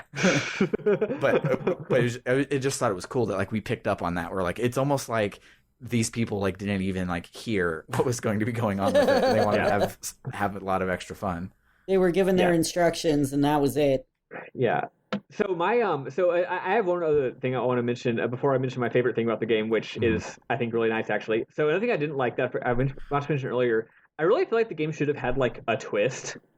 Yeah. It's not like everything needs a twist, but like at the end you get to Eden and it's like, oh, it's actually bad, you have to go on an adventure. That's not really a twist, it's just the development. Like I was looking I feel like this is the kind of game that really would have benefited from some super late game rug pull, right? Yeah. And it not having one was just, I don't know. I expected there to be one, frankly. And there wasn't. It was weird. But there was one big rug pull, which is in the credits when I found out that what's his name, Marsha, and also a couple other minor characters were voiced by Quentin Flynn, who is Raiden in Metal Gear Solid 2 and other Metal Gear games, and also who is what's his ass from Kingdom Hearts. Redhead guy? Axel, yeah. Quentin Flynn owns. He gives an incredible performance. People who play MGS2 think his performance is bad. That's because they don't understand Metal Gear Solid 2 or the point of that character. And Axel is cool as hell, even though it's fucking stupid. I love him. Quentin Flynn owns, and he voices Mancha plus two other characters who were named in the credits, but whose names I did not recognize because I don't remember every fucking character's name in this game. And then it was either him or another person, or him and another person, that like every NPC that just had like a rah rah rah, they did those voices too. And I was like, oh, that's cool that like half this game you were listening to the same 12 people and I didn't notice it in the middle. Like I love when voice actors get away with that stuff. Like I listened to the Doctor Who audio plays by Big Finish, and like so many times I'll get to the end of it, I'm like, man, that was great, let me listen to the behind the scenes. And they're like, yes, my name is Amanda Hope, and I played blah blah blah and blah blah blah and blah blah blah and blah blah blah and blah blah blah. And I'm like, really?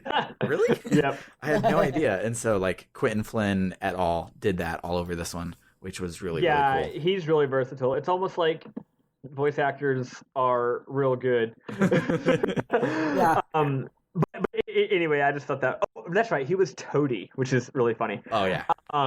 So anyway, my actual favorite part about the game though is just a lot of the, like you said, it's like they had a dumbass plot and gave it to good writers.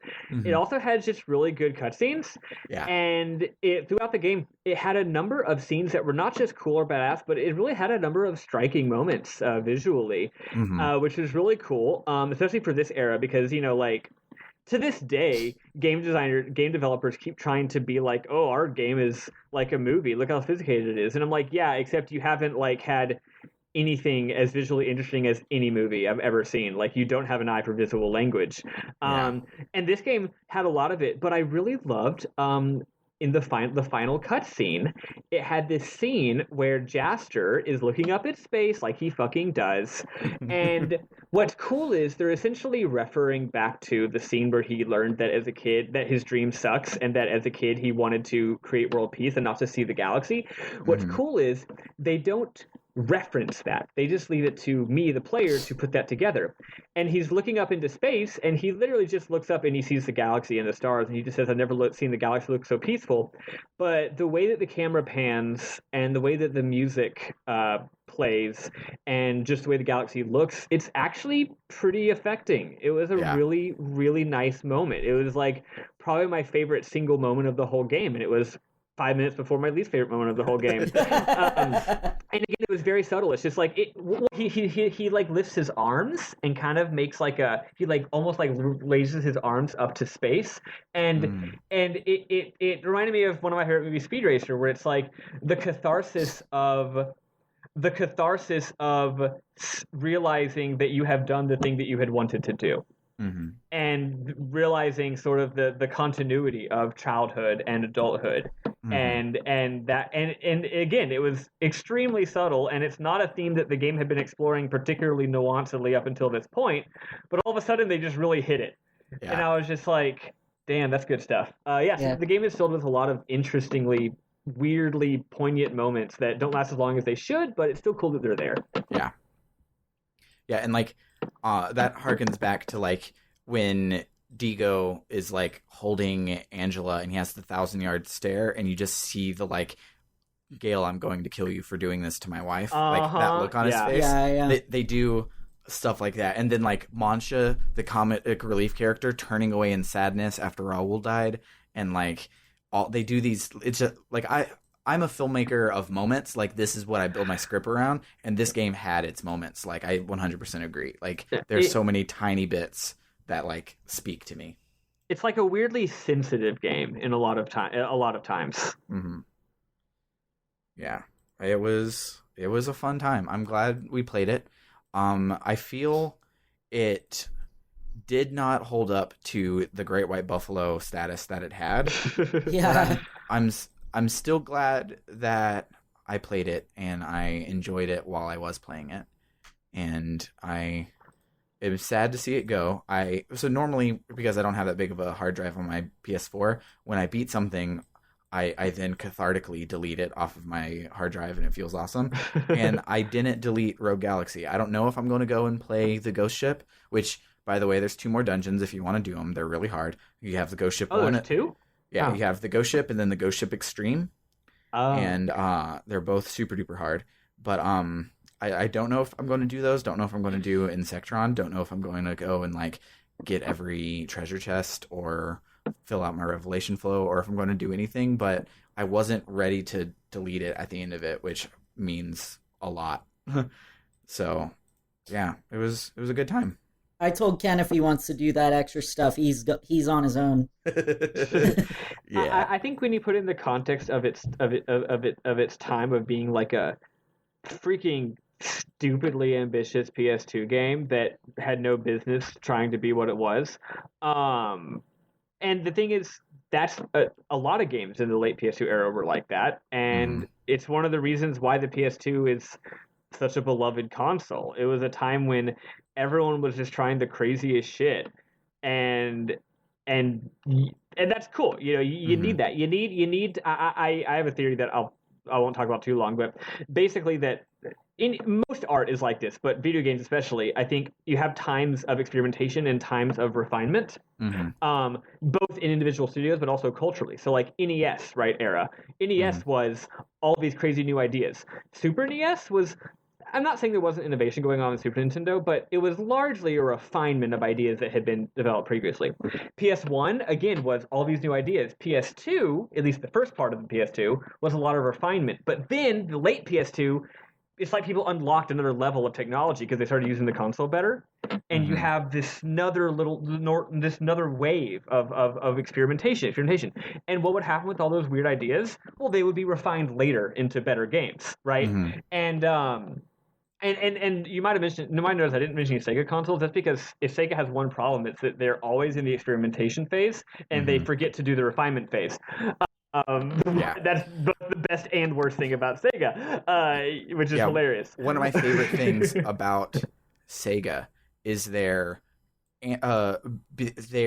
came out with the Saturn like before the PS1 really took off, and then their answer to the PS1, the Dreamcast, was as strong as a PS2 and should have done awesome, but because of all of that, it didn't. So it was like so weird looking back at them like this. Like, if graphics are the only thing that matters, which us modern people say, why didn't the Sega Dreamcast, the answer to the PS1, do that? Because it's beautiful. But yeah, the Dreamcast basically, I mean, honestly, Sony just had they just became a cultural zeitgeist. Yeah. And there's no particular reason why the Dreamcast shouldn't have been super successful. It just wasn't because Sony, again, was amazing at marketing and tapped into this weird cultural thing. And But yeah, the Dreamcast was awesome. Yeah. But and this is a Dreamcast game, basically. Yeah, that's definitely what it feels like. But any final thoughts on Rogue Galaxy before we kick it on over to some Q&A? Solid 6 out of 10. Yeah, I probably will be a little too nice and give it like 7.5. Jumps out. I might give it an 8.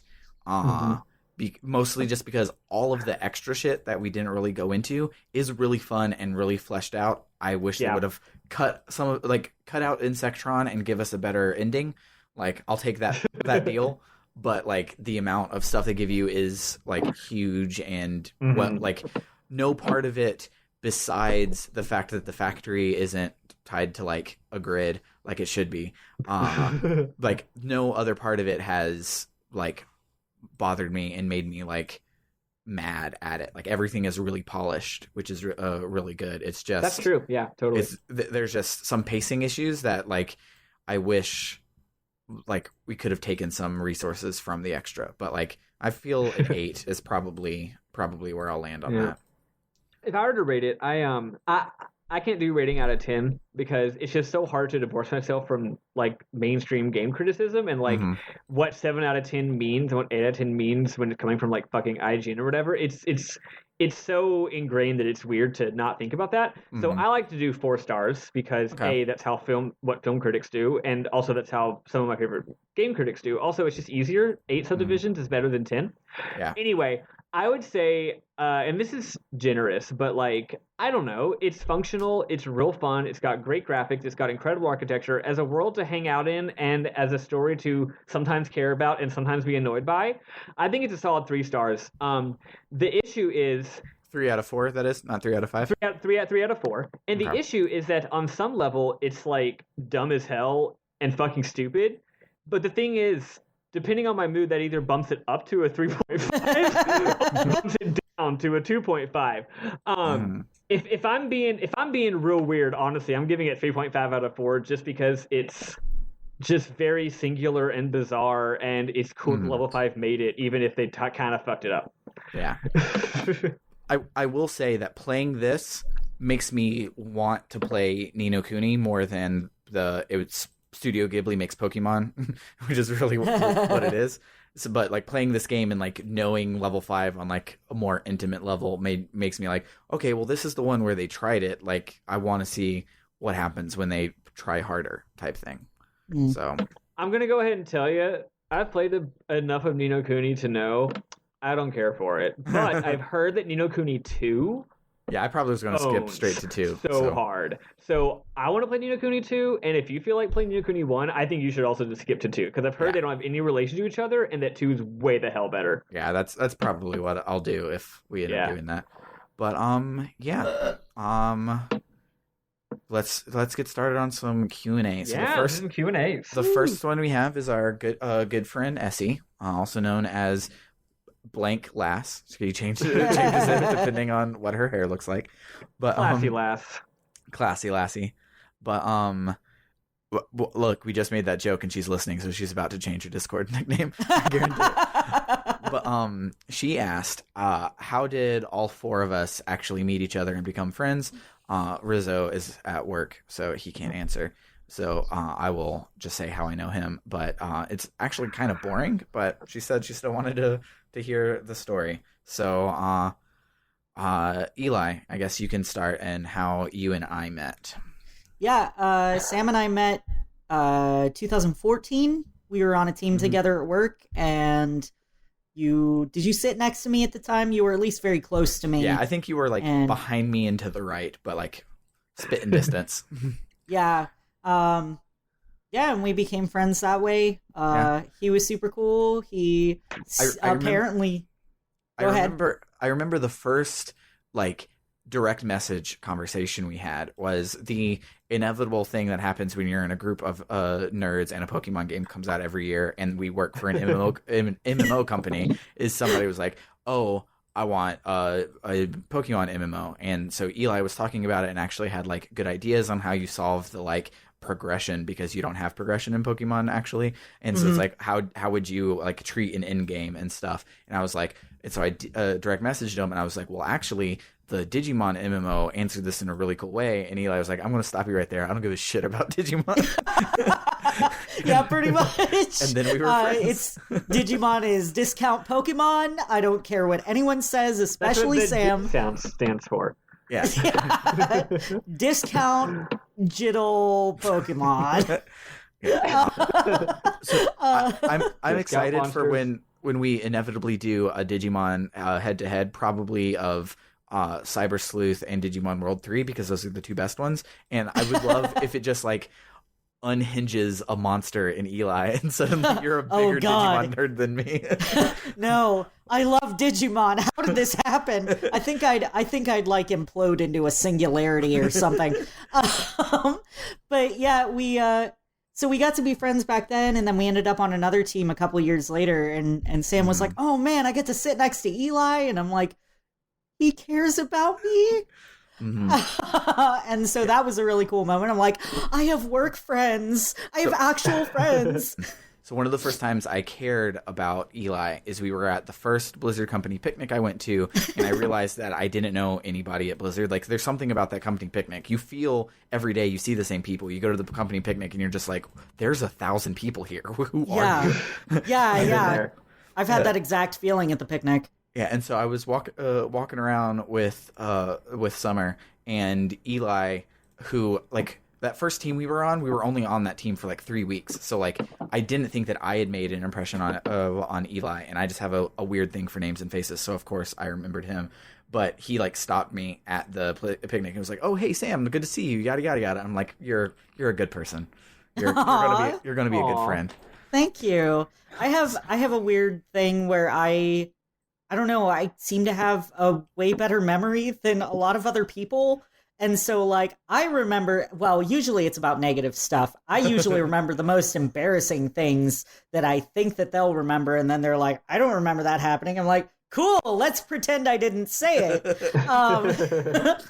But yeah, like, I just, you stuck out to me. Yeah. You were one of the new guys, but like, I don't know, certain newbies have always stuck out in my mind. I couldn't tell you like more than 3 people who were in my training class. But yeah, I absolutely like felt like I had a connection with you there. And and then I met Michael Rodriguez through work as well. He and I were on our, not the previous team, but the one before that together, which Sam was also on. Yeah. And I hadn't really talked to him a whole lot, but we started. He just always strikes up a conversation with me. Like whenever he'd see me, he'd just strike up a conversation. And then like a few times he'd give me his debit card to go buy tacos from the taco lady for him. He's like, "Oh, you're such a sweetheart. Thank you for going to get tacos." I'm like, "I use your money. It's fine." Right. But yeah, when Sam was talking about this podcast, like I was just sitting down, we were having some company lunch thing. Yeah. And we all ended up sitting at a table together, and Sam was talking about this podcast idea, and I was like, he's like trying to find someone else. I'm like, I like RPGs. I don't want to insert myself into your thing, but I'm interested. Yeah. And I haven't played a lot of RPGs, so this will give me a chance. Yeah, and I was like, that's perfect. Yeah. So now we have our fresh eyes. I'll be fresh eyes on almost all of them as well, because I'm cheating and using this podcast as a way to mark things off of my backlog. Oh, there you go. But I don't have that backlog because I don't know what games to play. Yeah. If you want to borrow mine or Matt's backlog, we'll give it to you. Okay, great. But, I'm sure we'll get through at least part of it through here. So, me and Michael met in a like super glamorous way. It's like I always like downplay when people are like, "Oh, you work for Blizzard." And I'm like, "I'm just a glorified cashier." And then I tell stories like me and Michael met at PAX East in Boston, and we were both working for the console debut of Overwatch that we did there, and that was about like a month after the whole Tracer's butt thing. And oh god, Assgate. And so, as you are well aware by listening to this podcast, when an issue comes up, me and Michael like to talk about the issues. And so, we were talking about Assgate, and then we were talking about Lucio still doesn't speak any Portuguese, and all of that stuff. And we just hit it off, but like I didn't exchange any information with him or anything like that. Didn't even like remember his name much more than his name was Michael type thing. And then we ended up being on the same team together for two teams ago, and I was just like, oh yeah, like we hit it off that one time, but we still didn't really even talk that much on that team. We just like, if we were all sitting around together, we would talk, but we didn't like seek out one-on-one conversation until on our next team we ended up sharing a window, and it would be things like we're sitting there just like talking, and then we would like push back from our desk and be like, okay, so on RuPaul last night, and, and so then we became like inseparable after sharing that window together, and then of course starting the podcast. I thought for sure, based on the way you two talk, that you had known each other since like high school. No. I thought you had grown up together. No, he just loves to talk, and I'm a dad, so I have to talk, especially if it's embarrassing. That's true. And yeah, the people who've known each other for a million years would be me and Spiffle. So you can tell it from your side first, Spiffle. Yeah, so pretty unglamorous. We just like met in college like regular people. Were you in the very first freshman level film class, Sight Sound Motion? Were you in that one? I was. I think we might have had that one together. Okay, yeah, so just literal freshman year. I wasn't the film major, but you can take some like electives and stuff. Well, I was in the Bayer game program for a while, which is kind of just like a combo bob of like programming track and like film stuff, and not to badmouth the program, but it turned out it was not at all what I wanted when it came to education about video games. It was just like training if you want to work for the really big companies and do a very specific kind of game, which is not. Yeah, I wasn't learning what I thought I actually wanted to learn at all. Yeah. So anyway, I ended up... Conversely, I was on that track, and I did the same thing, except I was like, oh, I don't want to program. I want to tell stories. So I left computer science behind and went onto the film side of it, which Michael did the opposite. So I just switched to a regular computer science degree with no game aspect at all, even though that is totally what I wanted to do, because I just didn't see the benefit to their actual game programs. Anyway, though, we just continued having classes. Like, we also had history of American pop music together, which was a fucking great class. Yeah, I loved it. I loved it so much. And my favorite thing, and because like me and Michael were mostly friends through our mutual friend Bernard, because Bernard was in my senior thesis film. And so like we had classes together, but most of our like interactions were while I was doing something with Bernard. Michael was there, and we would have little conversations. But in American pop music, I was like, oh no, I'm gonna really like this kid, because he referred, I think it was to Red Dirt Country, as the Blink-182 of country music, and I'm like, that's my people. Who said that? You did. You referred I said that? Yeah, that's hilarious. Yeah, it was really good. Oh my god, I'm funny. Wow, that's some good shit. Good job, Hasmi. But anyway, yes. So Bernard is the best person on the planet. He's a total sweetie Petey. Absolutely. He does not listen to this cast because he wants to play most of the games we talk about, but doesn't have the time and doesn't want to spoil them. So that's that. But at any rate, So then later, Sam was doing a student film, and I held a lot of objects for his student film, which was a lot of fun. And then a lot of time passed, and we did separate things for a long time. And then Sam said, "Hey, Michael, I got this cool podcast idea. Because we're Facebook buds, and it's like you want to be part of it." And I was like, "Hell yes!" And that was the first time I met Michael or Eli, and I'm super glad I did, because what fantastic people. I feel thank you. I feel so privileged and from Texas, #blessed, to have, made these two extremely fantastic friends that there's no chance that our lives would have been intersected otherwise. So, and we've already had a lot of fun geeking out over Twin Peaks together, which makes me super happy, because like the only person I personally know, aside from you, who has watched Twin Peaks: The Return, and two people actually. The only people who have watched Twin Peaks: The Return and loved it, aside from you, are my mom and my partner. All of my friends who have watched are just like, I'm not really into it. My dad's like, I like the old series better. And I'm just like, you don't understand. Yeah. you need to get on my level. No, it's so fucking good. But so that's I guess that's it for my story. I'm sticking to it. Oh, and then so Sam asked me to be on this when I was still in Austin, and I was like, wow, what a great idea, thank you. I'm moving away forever in like 2 months. I really wish that I could have met you beforehand, before you left, because I feel like we would have had a lot of fun hanging out. But if you ever are in Austin again, like, absolutely let us know, because... Yeah. I mean, I definitely plan to visit Austin again in the future. And next time I visit Austin, I won't be, getting married, so I might have time to actually hang out. Yeah. One final thing before we move on to the next question. The reason I asked Michael about joining on this podcast was, like, yeah, I knew he had made games. Yeah, I knew we had a super long, like, 4-hour conversation about games that my wife had to sit through at one point when I was testing out Dinosaurs in Pakistan. But mostly the reason I asked him is he will randomly, like, unbidden on Facebook be like, all right, so the reason that this game composer is better than this game composer is because blah, blah, blah. And here's the links, and here's my sources cited, and this is like a college-level thesis in my Facebook status. And I was like, that he's good. He knows his stuff. Yeah. It's funny you mentioned that. In that class that we shared, that music class, my research paper was about 80s and 90s Japanese video game music.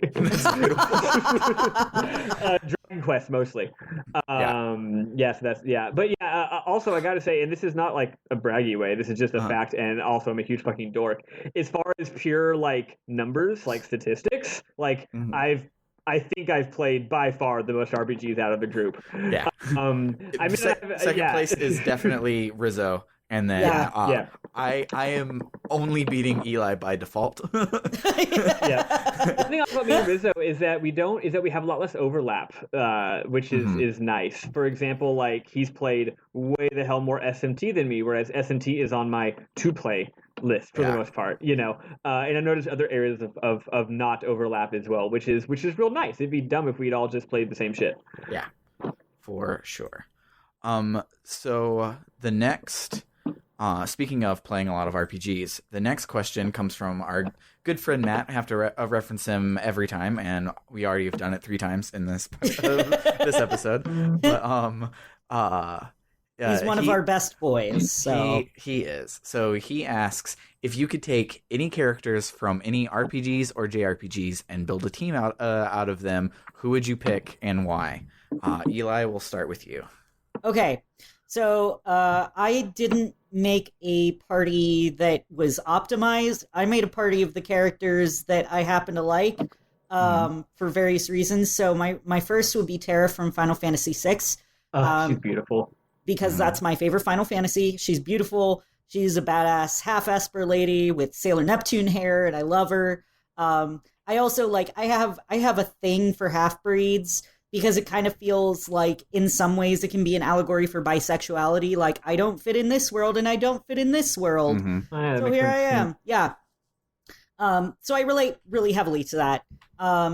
The next is Prince Sidon from The Legend of Zelda Breath of the Wild, because I want to fuck that fish. Oh my god, yeah. It's a good I fish. mean, that's pretty much it. Sorry, Ken, I want to fuck that fish. You know what I love about Sidon, just real quick? I love how everyone came to the same conclusion about him. And so a lot of the time on the internet, it's like you have a fad, like on Tumblr or Twitter, and everyone just, like, one person sees, I want to fuck Sidon, and now everyone's saying it. That didn't happen with Zelda, and you know why? Because nobody was on the internet. Everyone was just playing Zelda. Yeah. Everybody played that game because all you want to do is play Zelda, not be on the internet. And then days later, everyone goes online, and it's like, wow, turns out we all had the same idea about Sidon. Yeah, everybody, like, there's collective love for Prince Sidon. And, aside from being a hot fish guy, he's just a fun character. He's just a really fun character. Next would be Sans from Undertale. I'm not going to spoil anything. Actually, I wrote it as... Sans Undertale, yeah. I wrote it as because I need comic relief with a healthy dose of spoiler alert. Nice. Yeah. So, you won't get to find that out until later. But but I do like Sans a whole lot. Next is Garnet from Steven Universe Attack/Save the Light, because she's a strong independent gem fusion who kicks ass for love. Yeah. Also, the song in which she tells the world that is literally the best song in the last 10 years. My God. So this is Garnet back together. And I'm never going down at the hands of the likes of you because I'm so much better. I could sing the whole song. I'm not going to. Up until that point, the songs were like novelties. Like, it was fun that there were songs, but it was just like cute. And at that point, you're like, whoa! Stronger Than You is like the greatest thing to ever come out of children's television. Yeah. It's Holy so fucking good. shit. Anyway, so my last was going to be Paula from Earthbound, but only after you leveled her up a bunch and she didn't die every other fight. Yeah. But I remembered another one that I like better, and that's Vivian from Paper Mario: The Thousand Year Door, because she's a cute transgender ghost. Yeah. That's man, that's great. I adore her. So, yes, that's my party. That's beautiful. Is that 5? Yeah, that's 5. Yes. All right. I'll go next because I remembered who my healer was. So my swordsman main character type would be Dart from Legend of Dragoon. He's Cloud but correct, and I like him a whole lot. He never really has a stupid existential crisis. He's just like, he goes into a new place and they're like, hey, we're in crisis, and he's like, well, I'm a hero, so I'm gonna help. And I really admire that about him. My tank is Digo because he's the best. And that's just it. Like, y'all know. He's doggo, he is good. My rogue-ish character, he's like doesn't fight with twin daggers and all that rogue type stuff, but Albel Nox from Star Ocean 3, of the dark broody type to take the rogue archetype. I loved him so much. Like, I had this super cool fan art of Albel as my background through most of high school on my computer. I love him a whole lot. If we ever get to that game, you'll see why. He's really cool. I think, like, I'll probably look back, I'm like, oh my god, I thought I was so cool and edgy, but at least with nostalgia goggles, I'm looking back, and I loved Albel. My mage would be Pascal from Tales of Grace's F. She's a mage, but she casts her spells by hitting you in the head with her staff. She's a melee mage, which is really cool. She's hilarious and the tech guru in your party as well. And so she's always like, one of my favorite things she does is she doesn't know the words for a lot of things because she gets flustered. And so she's like, all right, so I just need to like chomp, chomp, chomp on the boobly bop, and then it'll do the thingamajig and everything will be good. And she's adorable. And then my healer, of course, I don't know why I had forgotten that I had remembered that this was my healer, is Aegis from Persona 3. She's technically like not a straight up healer, but she has Dairahan and a bunch of support spells, so she fits that archetype enough for me. There you go. But what about you, Spiff? Nice. Yeah, so my group, the first couple people were very easy. My hero would absolutely be the hero from Dragon Quest. If you're wondering which one, the answer is yes. All of them. The answer is yes. What's cool about Dragon Quest is that it has a very stable class system, kind of like how Final Fantasy's 5, Tactics, and whatever have the same classes. Mm-hmm. Dragon Quest games, a lot of things change, but the classes typically stay the same, and the hero class is like amazing. Like, it's really good. It's not because I love Dragon Quest. Like, you know how in Persona 3, your main character is not on the same level as the other characters?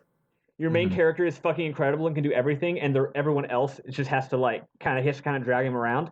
That's how Dragon Quest parties are. So the hero has heals. He's got lightning. He's got revival spells. He hits pretty fucking good, like better than anybody who's not the dedicated hitter.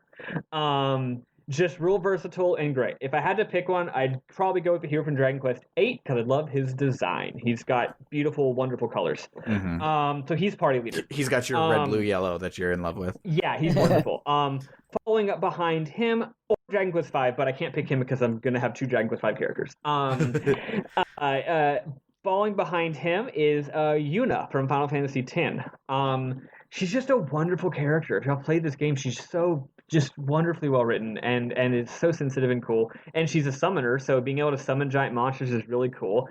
In FF10, you actually get to like control the summoned monsters. Like, it's like an actual battle mechanic. You get to be the monster nice. for like a couple of turns, and that's because summoning monsters is a huge part of the game's plot. It's not just a kind of like FF6 actually.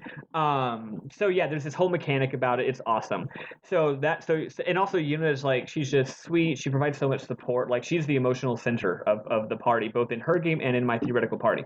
After that, I've got, for my heavy hitter, I'm actually going to go with a doggo. In Dragon Quest V, you get to have a pet saber-toothed tiger. Nice.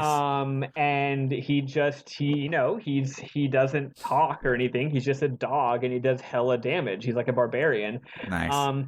But the reason I'm including him in the party is because in Dragon Quest VIII, you cannot have a saber-tooth tiger in your party, but you can ride a saber-tooth tiger on the overworld. That's pretty cool. So I'm including this guy in my party with the caveat that it's because you can ride on top of him for transportation. Yeah. In addition to him doing hecka damage. Fourth, after this point, it doesn't matter as much. I'm kind of whatever. But, it's nice. It's nice to have a thief in any party. It's just useful. Or a person who's smart and resourceful. So for that, I was going to do Locke from FF6 because he's beautiful. Locke is awesome. Instead, I decided to go with Jansen from Lost Odyssey. Oh, nice. I haven't played that one, but Lost Odyssey is a fucking incredible video game. It's so fantastic. And Jansen starts off as a total sleazeball, total shithead, womanizer, untrustworthy thief guy, and he grows and blossoms throughout the game. Where instead of being annoying, you're like, oh my god, I love him so much. And then for my final person, I'd have to go with Luca from Chrono Trigger because she's my wife, and she's also the emotional center of that game, the thematic center of the whole game, and she's real smart and resourceful, and I kind of need an offensive magic user. So my party does not have a healer, which is great. Because fuck healers. Just if you hit the bad guys hard enough, then you don't need to heal. Also, Dragon Quest Hero is so good at everything that he can double. It's like if you need healing, then he just stops attacking and heals instead. Yeah, that works. So a similar question.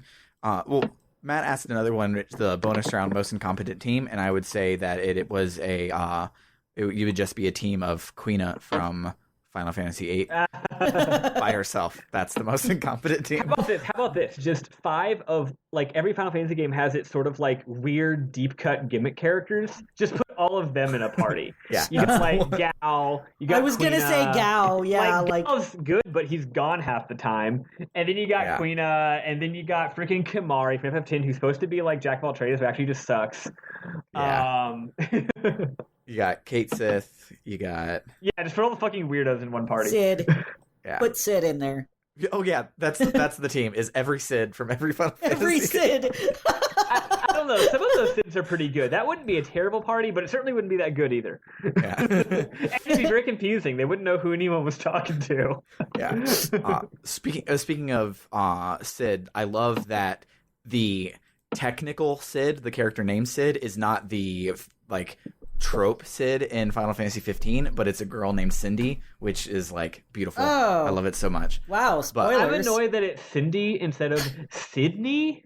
Yeah, which is a regular person name. Sydney would definitely make sense. Yeah. Anyway, it's dumb. But yeah, I agree that there's actually 2 Sids. FF12 also has 2 Sids. Early on, you meet a character who's kind of got a name that sounds sort of like Sid. It's like El Ced. And you're like, oh, this is Sid. But then later you meet another guy and you're like, oh no, this is Sid. Yeah. They tricked me.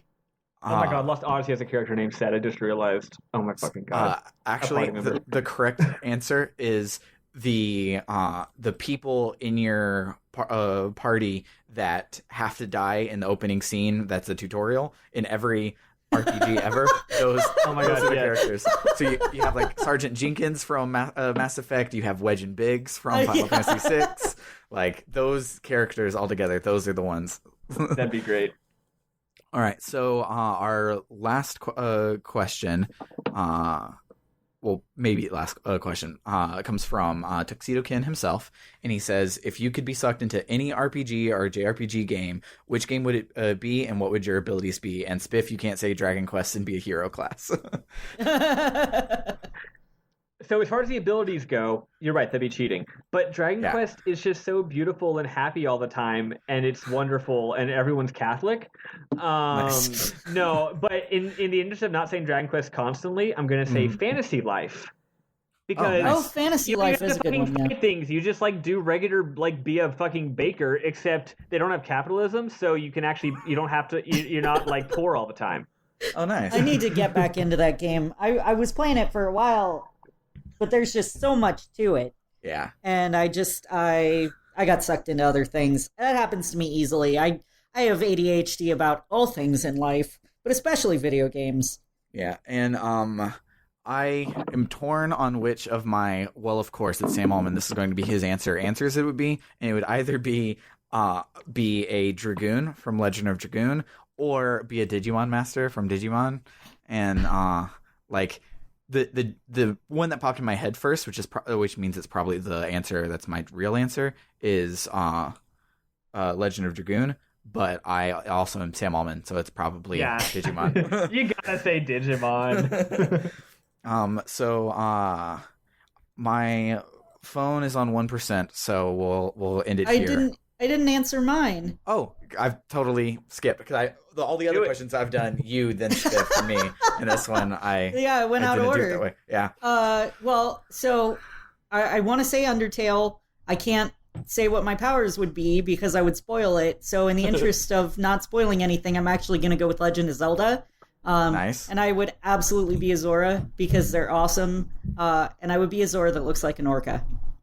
Okay. Nice. Yes, because orcas are the best. I just changed my entire answer. I want to be in Rogue Galaxy World, and I want to be the person who's just got a fucking entire fish for a head. That dumbass looking pufferfish, dude. So fucking stupid. He's my favorite. I know. He's so good. Okay, now we can end it. Yep, we're done. Okay. All right. So, Spiff, read us out for the week. All right. Yeah. What's the things that we say? Let's see. So, that was Rogue Galaxy. Thank you so much for coming on this wonderful journey with us. Yeah. If you like what you hear and you want to help us cover hosting costs and game costs, we're on Patreon at patreon.com/RPGBookClub. If you want to just chat, we got a Twitter at RPGBookClub, email rpgbookclub@gmail.com. But of course, the best thing of all is the Discord. Link in the description because we can't give it a cool URL. Discord's awesome, especially now during GDQ. And it's super awesome because all of you are using it right now to listen to us, and you guys are special, and we love you.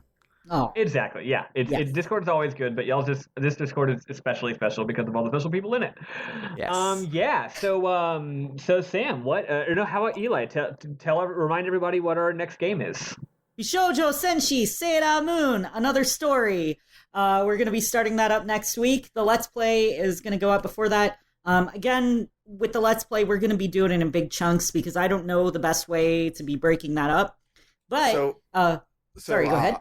The first thing we'll be playing is Chapter 1, which, according to math and and how long to beat, is probably about 3 hours of gameplay. It's going to be way easier than Rogue Galaxy, and definitely way easier than Persona 3.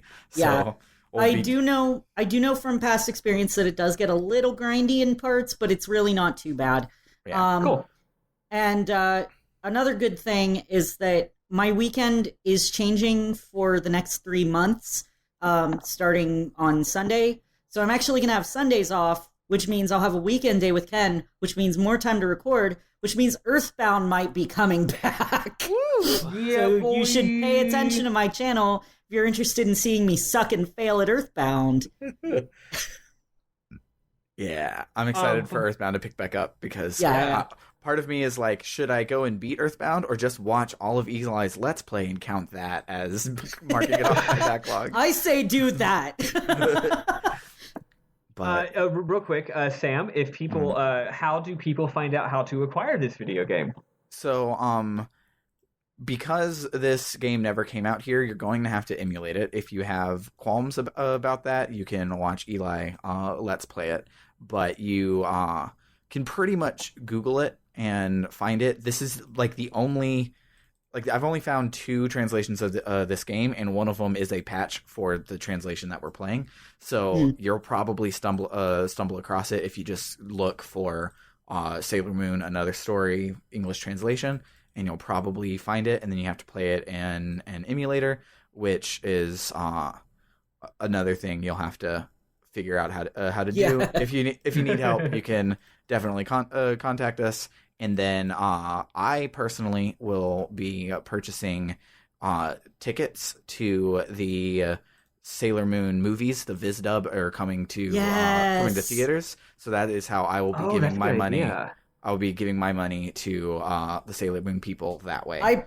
I purchased a membership to the Sailor Moon fan club this year, so that's my donation. Along with, I'll probably go see the movies in the theater because I'm a huge nerd. But yeah, I'm super excited about this. And it's a fan translation, 100%. A lot of love went into it, so it's really good. Yeah, it means something that this was fan translated in 1999, and there's only that translation, because typically fan translations suck, and so people will finish one and then they will take their work and change it to make it better after that. Like Final Fantasy VI has like 7 translations for it, and so this one having one and it's stood the test of time for 20 years is definitely a mark of its quality. Well, especially because circa 1999 translations are usually bad. Yeah. Well, with it being a fan translation, like these were people who like had learned about Sailor Moon and had watched Sailor Moon and enjoyed Sailor Moon, and they also knew Japanese.